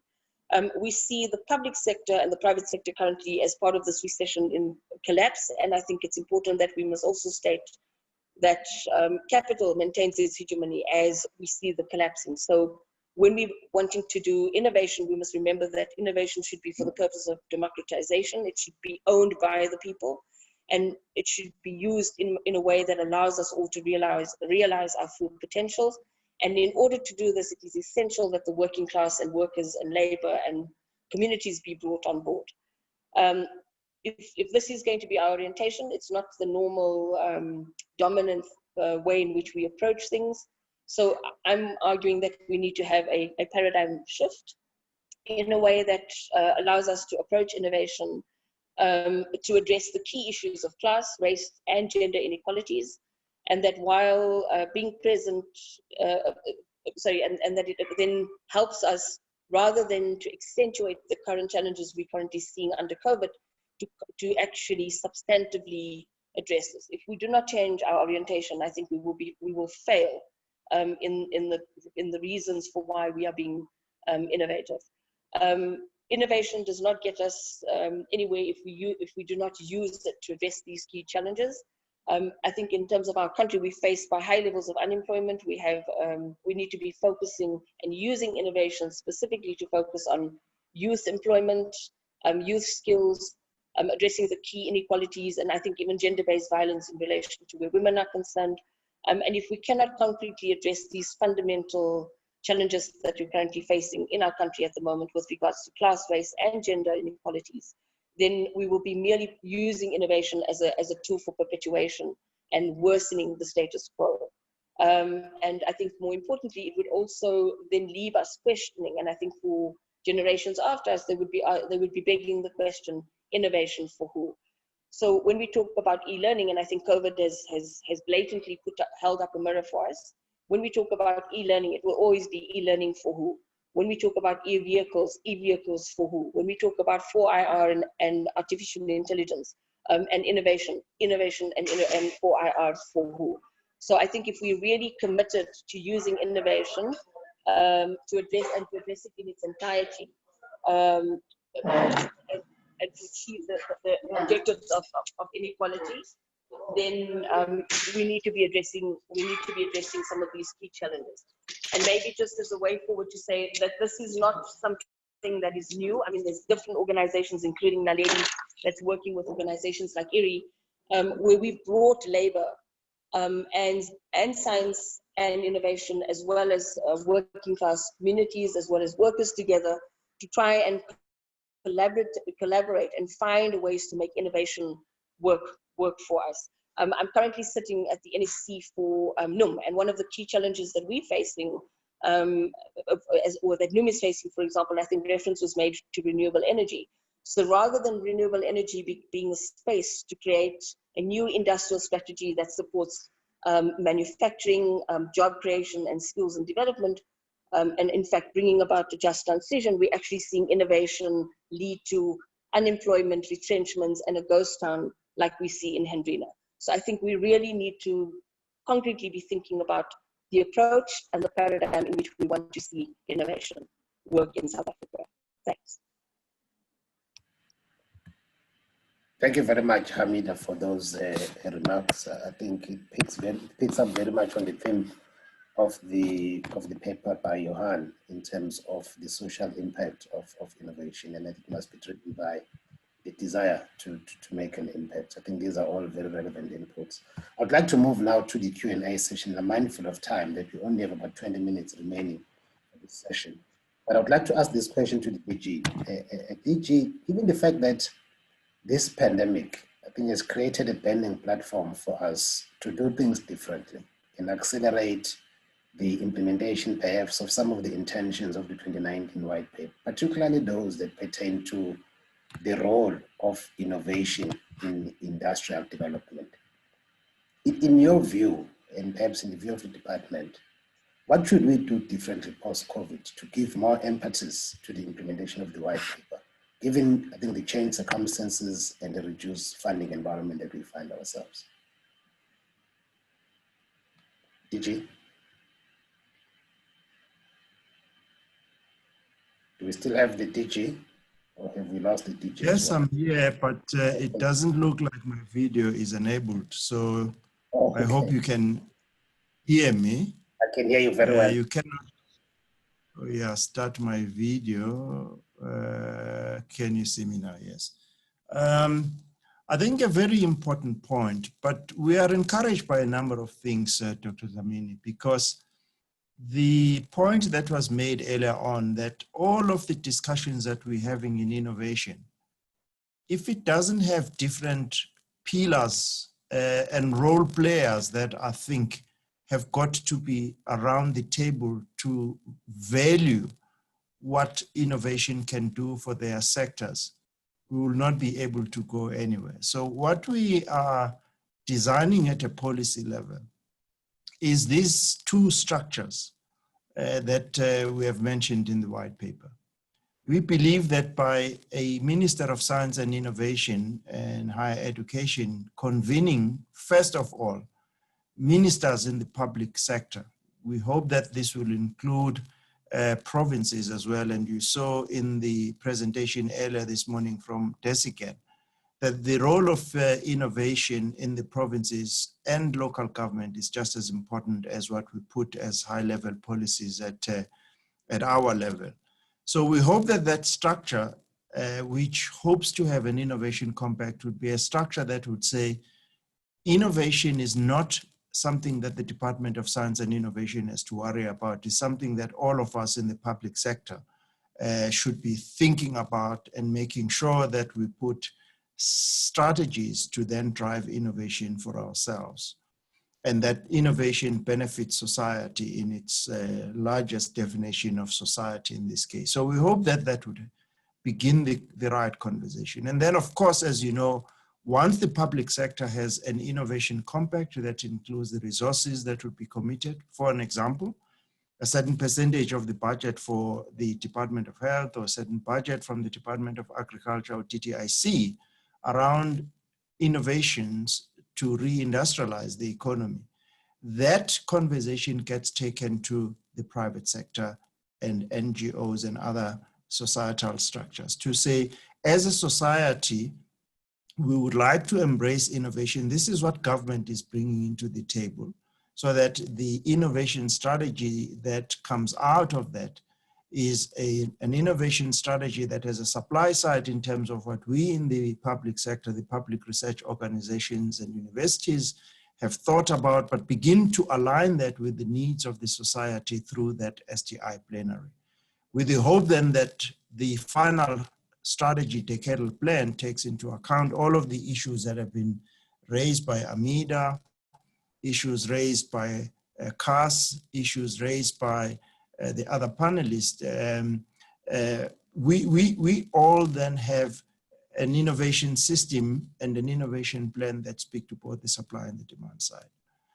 Secondly, we believe that as institutions, the point that was raised by Ahmed, how do we make sure that as the science system, we start to work across boundaries? These societal challenges that we say are important in order to solve some of these problems would require that natural scientists start to work with social scientists and economists together to come up with solutions.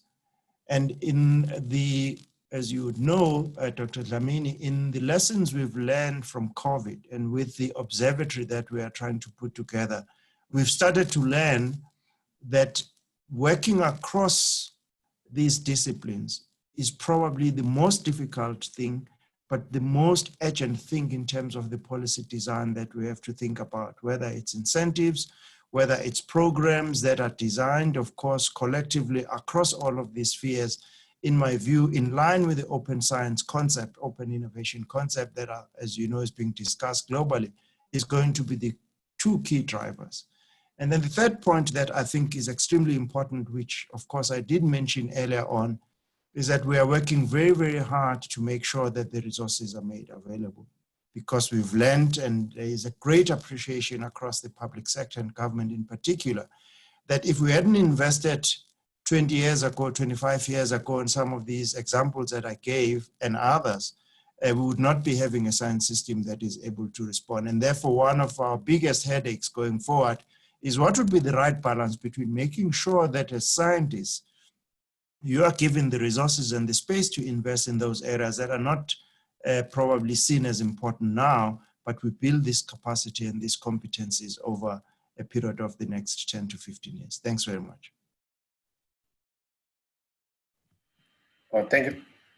Thank you very much, DG, for that response. In fact, I think the points that you make lead me to the next question, because they really speak about issues of ensuring that we work across borders, we leverage the resources that we have. And the question that I would like to pose, perhaps to both Cass and Hamida, is that I think going forward, one has to appreciate that innovation, collaboration between business, government, academia, research institutions, and others is going to be even more important than in the past.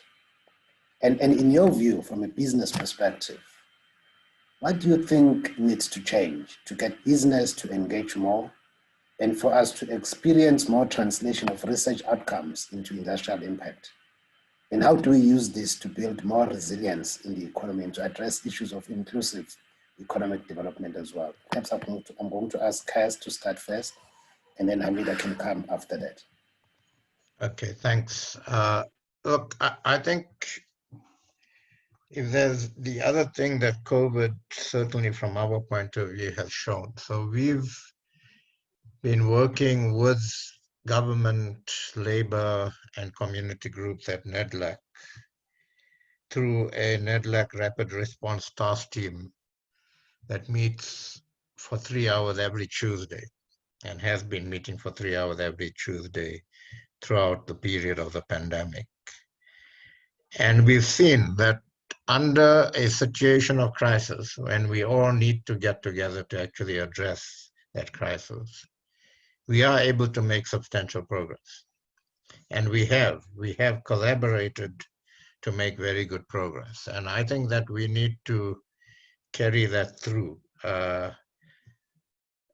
Having said that, I think certainly from a business point of view, we would continue to take a view, as we have consistently taken for the last few years, that it is extremely difficult to get investment, be it in innovation or in other parts of the economy, if our economy is not in a position where we are creating the environment for investment and growth.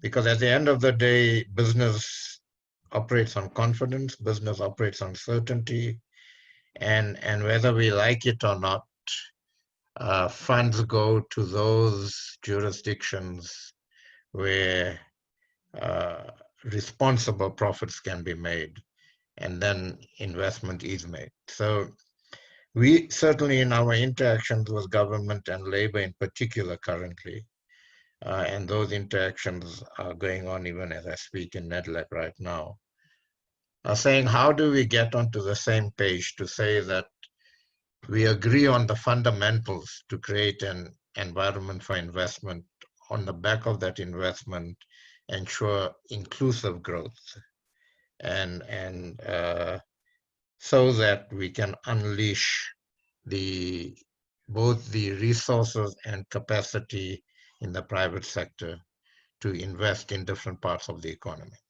including in innovation. And I think that the point was made earlier in the seminar that when multinationals take over South African businesses, they take research to their head offices. We need to ask why. We need to ask what we need to do to actually encourage and give businesses a confidence to invest in research and innovation in our country, and to invest in the sort of research and innovation, which I agree with, I think it's Hamida, that says that we need to address the inequalities in our society. But I think that for this to happen, we need to begin to get onto the same page. We need to begin to deal with this trust deficit between the critical stakeholders. And we need to begin to identify what role business can play, what role labor can play, and what role government can play. Thanks. Thank you very much, Kes, for that. Hamida, you want to come in perhaps also with some additional inputs? Sure. Thanks for the question, Chair. So I don't speak at the level of NEDLAC. I work a lot more at the ground level. And I must say, I mean, our current experience in relation to innovation, and I'll make reference to a Section 77 where the SAFPO, meaning the finance unions, wanted to go on strike. And it was because there were key challenges because of innovation brought into the banking sector, making the finance sector, as per the input from finance, indicating that it made them less competitive. People were going online, and there were major administrative overheads that were cut. And so, if you kept people in employ, it was overheads that then made business in the finance sector less competitive, and therefore the immediate response was let's retrench. So I think the current way in which, and this is now notwithstanding the fact that there are discussions at NEDLAC, but on the ground, and what we currently see in reality is that retrenchments become the response in relation to innovation, but in the same context, whenever there's a financial crisis within business, or as far as I see it, a deficit on the part of what shareholder dividends are supposed to be, then workers are the ones that must go. So currently we see massive retrenchments happening all around the country. As a response to the COVID crisis, we see in the private sector, particularly in the retail sector, we see massive retrenchments. We've seen mergers or closures of companies. The metal sector, what NUMSA has actually done is declared a wage freeze because it doesn't want to go into negotiations and see retrenchments happening. In the mining sector, we've got our mining companies actually arguing that they're going to force workers to go into early retirement at the age of 60. So I'm not hearing, with all due respect, on the ground, the kinds of top-level discussions happening at LEGDEC filtering down, giving us the confidence as a people. So, I mean, obviously representing labor and coming from a working class and an anti-capitalist perspective, pushing for equalities and innovation to benefit and address the key issues of inequality and the divisions that we see and the disparities between the rich and the poor, I do not hear in any space an accentuation of how innovation can address the key inequalities and lead to fundamental changes to bring about employment and address what we see as, I think, a pandemic equivalent to COVID, which is our high level of unemployment and our poverty that we're currently seeing in our country. So the paradigm from which I come is slightly different to Cass's one. And I think the other issue around FDI, I mean, there's been tons of studies indicating that if you try and appease FDI and give, the criteria for FDI to come into your country, the beneficiation is for FDI. We've seen billions of rands being lost to South Africa and I think to the African continent through illicit financial flows.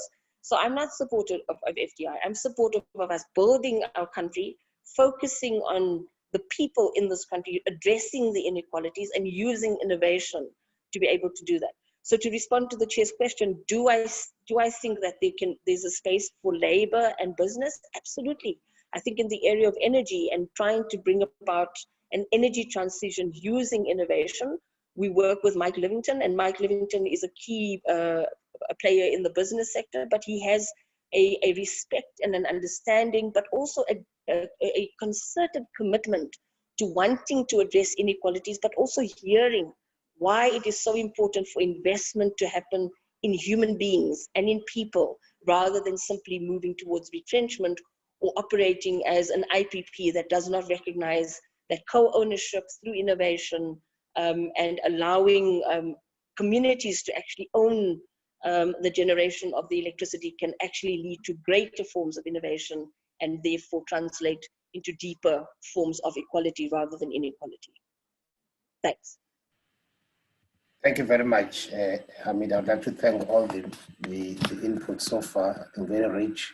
and very well considered. At this point, I would like to open up the discussion to the rest of the participants. Gerard, maybe you can assist me. Do we have any questions that have been posed already that we can refer to? Yes, Tulani, there's a question from Sesman Matlong and Michael. All right. Tulani, I would also like to make a comment if you don't mind. Thank you. Go ahead, Derek. Let's start with you once we find the question. All right. Thank you very much, Brew. I just wanted to, I think this last discussion that we're having is sort of along the lines that I really wanted to also tilt, you know, my own thinking in relation to is, and an opportunity avails itself now with the imminent unveiling of the, I'm not so sure what it will be called eventually, an economic recovery and revitalization plan that presumably would be the product of a strategic compact between the state, capital and labor and civil society going forward. An opportunity avails itself to us to figure out a way to fairly quickly remold the way in which that would cascade on the STI system in a way that will produce a different set of outcomes. Because if we simply apply the same, well, a new plan to the existing, you know, underlying STI infrastructure and institutions and systems, and the way in which we've been doing it up to now, my view is that we'll be simply reproducing old patterns of social reproduction, of power and knowledge and so on, and the benefits that will accrue from them, as I think the very last speaker pointed out. And we need to figure out a way in which we can use this plan in a way that can reconstitute and, you know, and transform at least significant parts of the STI landscape around three critical areas in my view.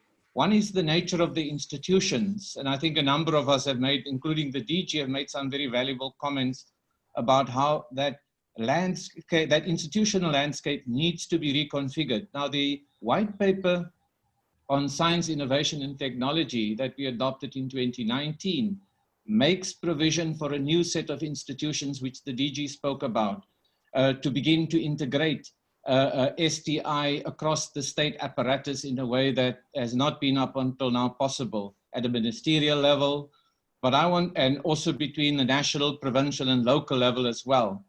But I want to also add that we need to bring together the PSET system, the post-school education and training system, with the Science Council and the STI system as a whole in new ways, particularly now that we have the convergence of these two parts under the same ministry.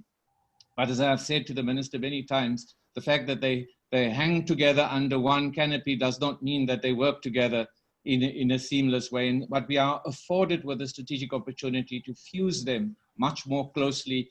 For example, between universities and science councils, there's a lot of wastage and duplication and so on.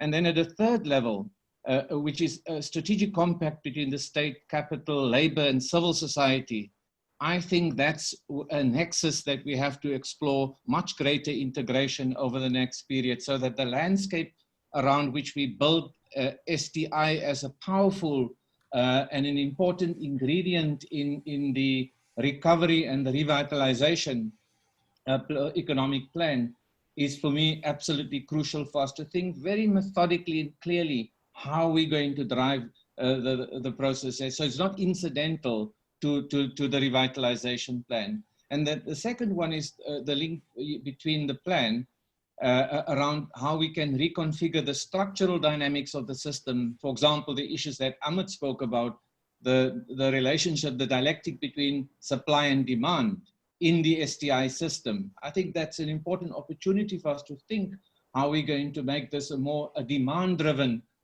you know, innovation system.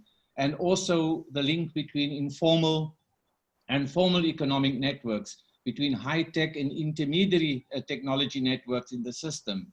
So, and the balance between, if you like, the STI missions and the social missions of our country. So I think it affords us a strategic opportunity to reforge many of these dialectical relationships that, you know, in my view, had not been working in the right direction up until now. And then finally also, I think it affords us an opportunity to use the energies and the resources in the revitalization economic strategy going forward to reconstitute some of the social relations of knowledge production and the social benefits accruing from that, as our last speakers have been pointing out.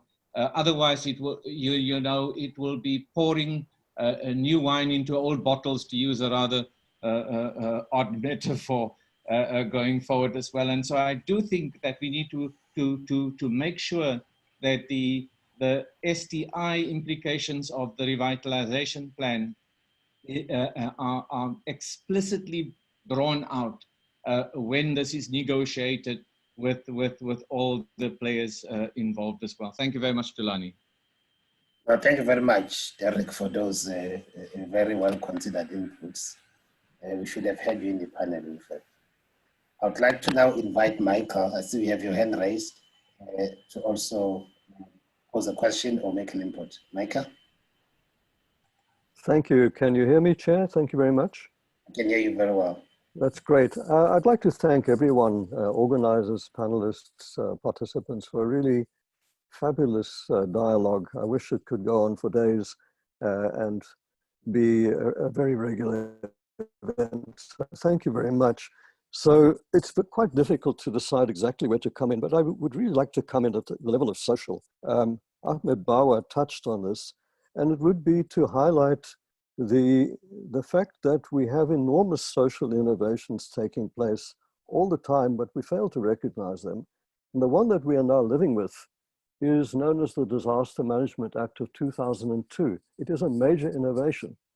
And perhaps at the time it was tabled and went through the assembly, people didn't really appreciate, and I'm thinking of the legislators, just how potent an instrument it would be. It has been implemented and we're all living with it. It is a colossal social innovation. So the first point is social innovation is with us all the time through the agency of government, and it has both intended and unintended consequences, whether they are intended as in the LRA or unintended through other things that go wrong. So let's bear that in mind in the dialogue.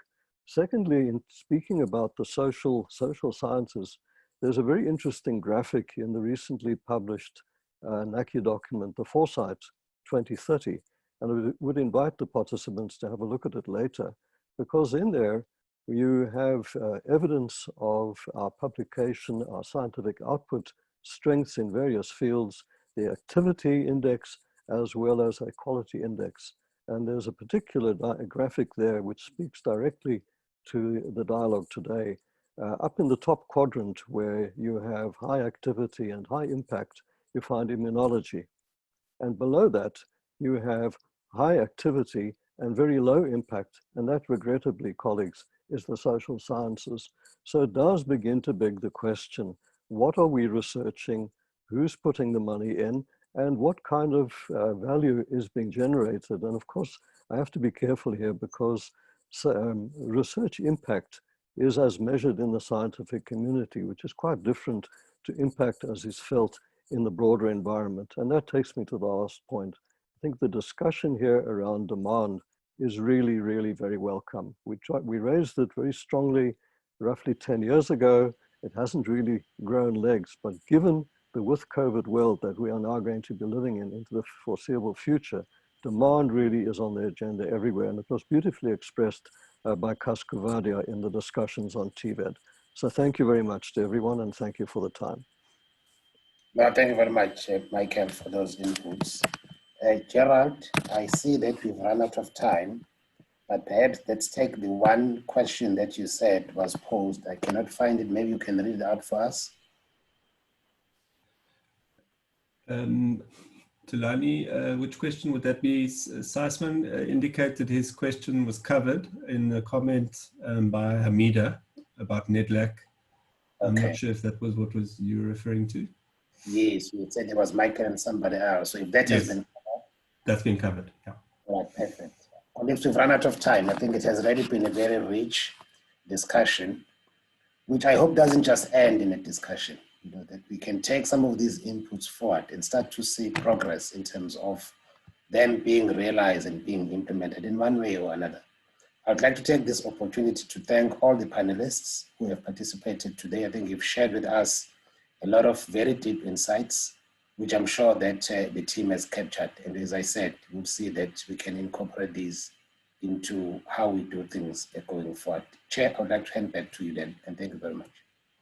No, thank you very much to you, Dr. Dlamini and the team. May I quickly invite Crane to pull everything together, and then I'll close thereafter. Crane, are you ready? I'm ready, yes, thanks.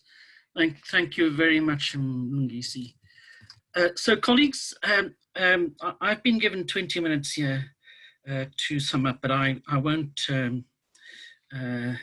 use all of that time. So I'm going to try and be as crisp as I can, Mlungisi. But I'd like to begin by thanking everybody for coming to this meeting. We had almost 170 people here today. It's more than we've had in any of our previous national report backs over the last 5 years. And it's really been great. And several of the colleagues have commented on how valuable the engagement has been. It has always been a concern of mine for how we are able to, through this mechanism, bring together both the science and innovation landscape, that is the world of research, and also, if you like, the world of institutions, agencies, civil society structures, who are the recipients of research. And I think we've tried that and succeeded quite admirably here today. Hamida's inputs, I think, have been really valuable, and I'd like to thank her for talking as cogently as she did to these big social questions that we're having to confront. The reason why we do these report backs, Chair, and I do that both as a NACI councillor and as head of the Human Sciences Research Council, the reason why we do these feedbacks is to reflect on how the country has performed in the reporting year in terms of our innovation performance, our innovation capacity. And I want to talk a little bit about that. But another reason why we have these engagements is also to open up the question about the appropriateness of the reporting framework and the reporting instruments which we have adopted. And I'd like to say a few words because I think the inputs from Johan and Glenda were absolutely appropriate. On this question about Frascati and Oslo, I'd like to say are not simply esoteric technical discussions, they are also social discussions. It's those discussions, and I'll say a little more about that, are about how science comes to be understood in the context of its human ecology, the environment in which it's placed. And so it's a really important set of reflections which we like to nurture and to engender in these report backs. So thank you very much for that. I'll come to that. So the first set of comments relate to the institutional landscape and the results of what this landscape has produced. We had a really important from Desigan set of results around our representativity questions, and I think that they were really important. We are seeing some progress, and colleagues were able to show how we are moving towards better female representation, but a reminder still about our gaps in terms of particularly engineering. But then as we were reflecting on that, Rasigan raised, I think for all of us, this really critical question of whether we are producing the right graduates for the needs of the country.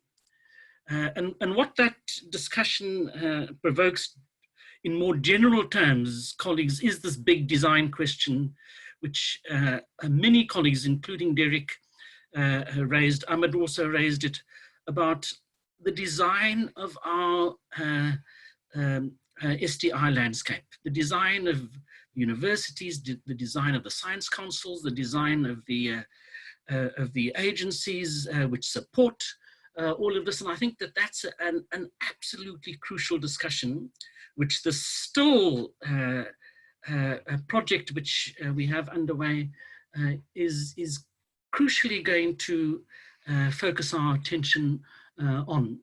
But a persistent theme which came up in thinking about that design was integration.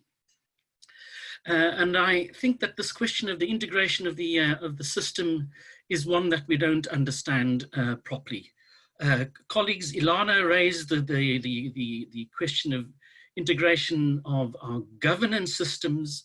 Other colleagues raised the question of our integration of our knowledge producing systems, but it's the integration of all of that, colleagues, all of that, which we're needing to understand. It's the design, conception elements of it, but also the implementation elements of it.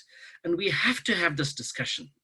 So yes, we are now in this new ministry, which includes both higher education and science and innovation, but we still need to be thinking clearly about how this whole thing comes into an articulation. And I'd like to say here that the 10-year decadal plan is absolutely crucial, and we have to bring the universities, Mlungisi, and I have to say this, I have to emphasize this, we have to bring the universities a lot more into that conversation. And that conversation has been dominated in some ways by us in the Science Council system, but the universities aren't as forceful.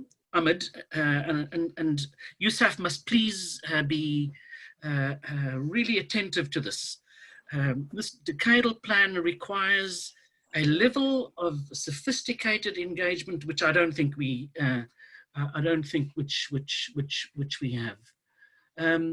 It raises, this question which Pradesh raised about how we are preparing young people coming out of the systems, and of course it's about workplace learning, institutionalized learning, and it's about how we are able to develop for this whole system, thinking about where we are as a developing economy, the appropriate educational practices, habits, institutions to be able to get us to where we are.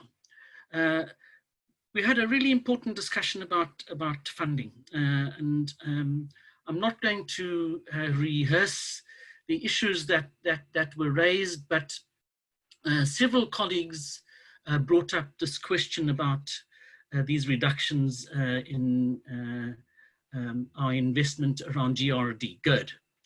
And it's clearly, colleagues, an issue which we have to return to, not simply by bemoaning that fact, but we have to think about how the business sector is activated, or better, if it's already activated and we are not recognizing how that activation happens, how we better recognize how business works, and Cass is beginning to give us some sense of all of that. It's absolutely crucial that we have this conversation. That conversation also led to this technology balance of payments discussion. And it's a fascinating discussion, that. I haven't got the space and the time here to raise all the really interesting issues that arise there, but it has to do with the kinds of investments we are making in this technology chain, this technology value chain. A couple of years ago, we at the HSRC had our annual African Renaissance Conference, and there was a big discussion there about where in the stream of production we want to place ourselves. Do we want to place ourselves as a country upstream or downstream? And coming to a better understanding of that and our place in the global economy, I think is absolutely crucial. But I want to close off, Mlungisi, with this question of whether with this report we got our indicators right, and to appreciate the conversation that several colleagues raised about the frameworks that we use to come to report on where we are. So we have to confront this. We can't step out of the global environment. So we are never going to be able to declare independence from Frascati, Oslo, and all of that, right? Never. And we shouldn't. But we should be absolutely mindful of how the sociology of those manuals has arisen. And it's about big sociological theory. I'm a sociologist. Sociological theory is essentially an ethnography, by and large, of the Northern world. That's what it's all about. It's ethnographic basis, and we have to understand this, is the developed economies of the world. They don't understand the ethnographies of contexts which are different. And this is where we mustn't be squeamish about the role that we can play. We need to punch above our weight. South Africa is a really important space globally in coming to help elevate the significance of non-European, and I don't mean that in that old Black consciousness sense. Many of you will understand the way in which I'm speaking here. Non-European, yeah, it's just a geographical term. Non-European environments are crucial in understanding the human condition. And that human condition is a whole lot more than simply what these theories are bringing to us here. And this is where this work of trying to understand informality is really crucial. And so there was a big discussion in the chat there about what is happening in what Glenda was talking about, simply being improvement rather than innovation. And I think that just raising that question is important for understanding how we come to a better sense of how our people in under-recognized contexts and parts of our country are dealing with this challenge of modernity and being modern. And they're dealing with it in incredibly creative kinds of ways. We need to be able to find the languages, the frameworks, the criteria to be able to recognize those innovations. So have we got it right in this particular report? I think we're moving there. There's a consciousness in this report of having to be a whole lot more inclusive in the way in which we are speaking. We don't, of course, systematically deal with indigenous knowledge. And we haven't done that for a while. And we must recognize that. We need to bring that much more forcefully into our picture. But it's not just indigenous knowledge in that old kind of sense. It's indigenous knowledge in the sense in which people are creatively building for the environments in which they find indigenous or autochthonous ways of coming to understand and to respond to the demands of being modern. And so we have a really important job here, I'd like to say, colleagues, in talking to the global environment with a report like this. And the report, and this is what Mlungisi has asked me to do, is to look forward. The report has to speak not just to South Africa, it's got to speak to the world. It's got to tell the world, you know, where the world has blind spots and what the world needs to be responding to in terms of going forward. So I'd like to thank everybody. I'd like to thank Mlungisi. I'd like to thank Glenda and her team. I'd like to thank all of you for being here. Thank our department colleagues and all of you for helping us come to make this occasion what I think is in our knowledge producing calendar every year, a signature event. It's an event which should be broadcast on SABC TV for the whole country to be following and listening to, and we are getting there. So thanks very much. Thanks very much, colleagues. I'll stop there, Mlungisi. Thank you very much, Crane. Colleagues, let me thank all of you for having set some time to join this call and contribute. Certainly, what we do next will determine whether this event would qualify to be described as our own spit neck moment, or in Zulu, in Ngopamlando. So from the NACI point of view, there's a lot that we will take back, but I'm also encouraging all of you, as well as your institutions, at least to take one or two things away from this event and begin to translate it into practice, so that next time we convene a similar conversation, we'll be able to see whether we have been able to move or make progress on some of the issues that we have raised. Without any further waste of time, let me thank the team that worked to put together this thing, particularly Rutsani, Maila, and Gerard, as well as everyone else who worked with these two colleagues to make sure that this event is hosted successfully. Thank you very much, and I hope we all continue to stay safe. The virus is still very much alive. We must not relax too much and continue to show positivity. And based on our engagement today, I remain optimistic and committed to see this country changing for the better. Thank you very much. Bye all of you. I'm sure you can clap hands Chair. wherever Bye-bye. you are. Sure. Bye. Thank you. Thank you. Enjoy your weekend. Thanks, Dr. Khan. Thank you. Thank you.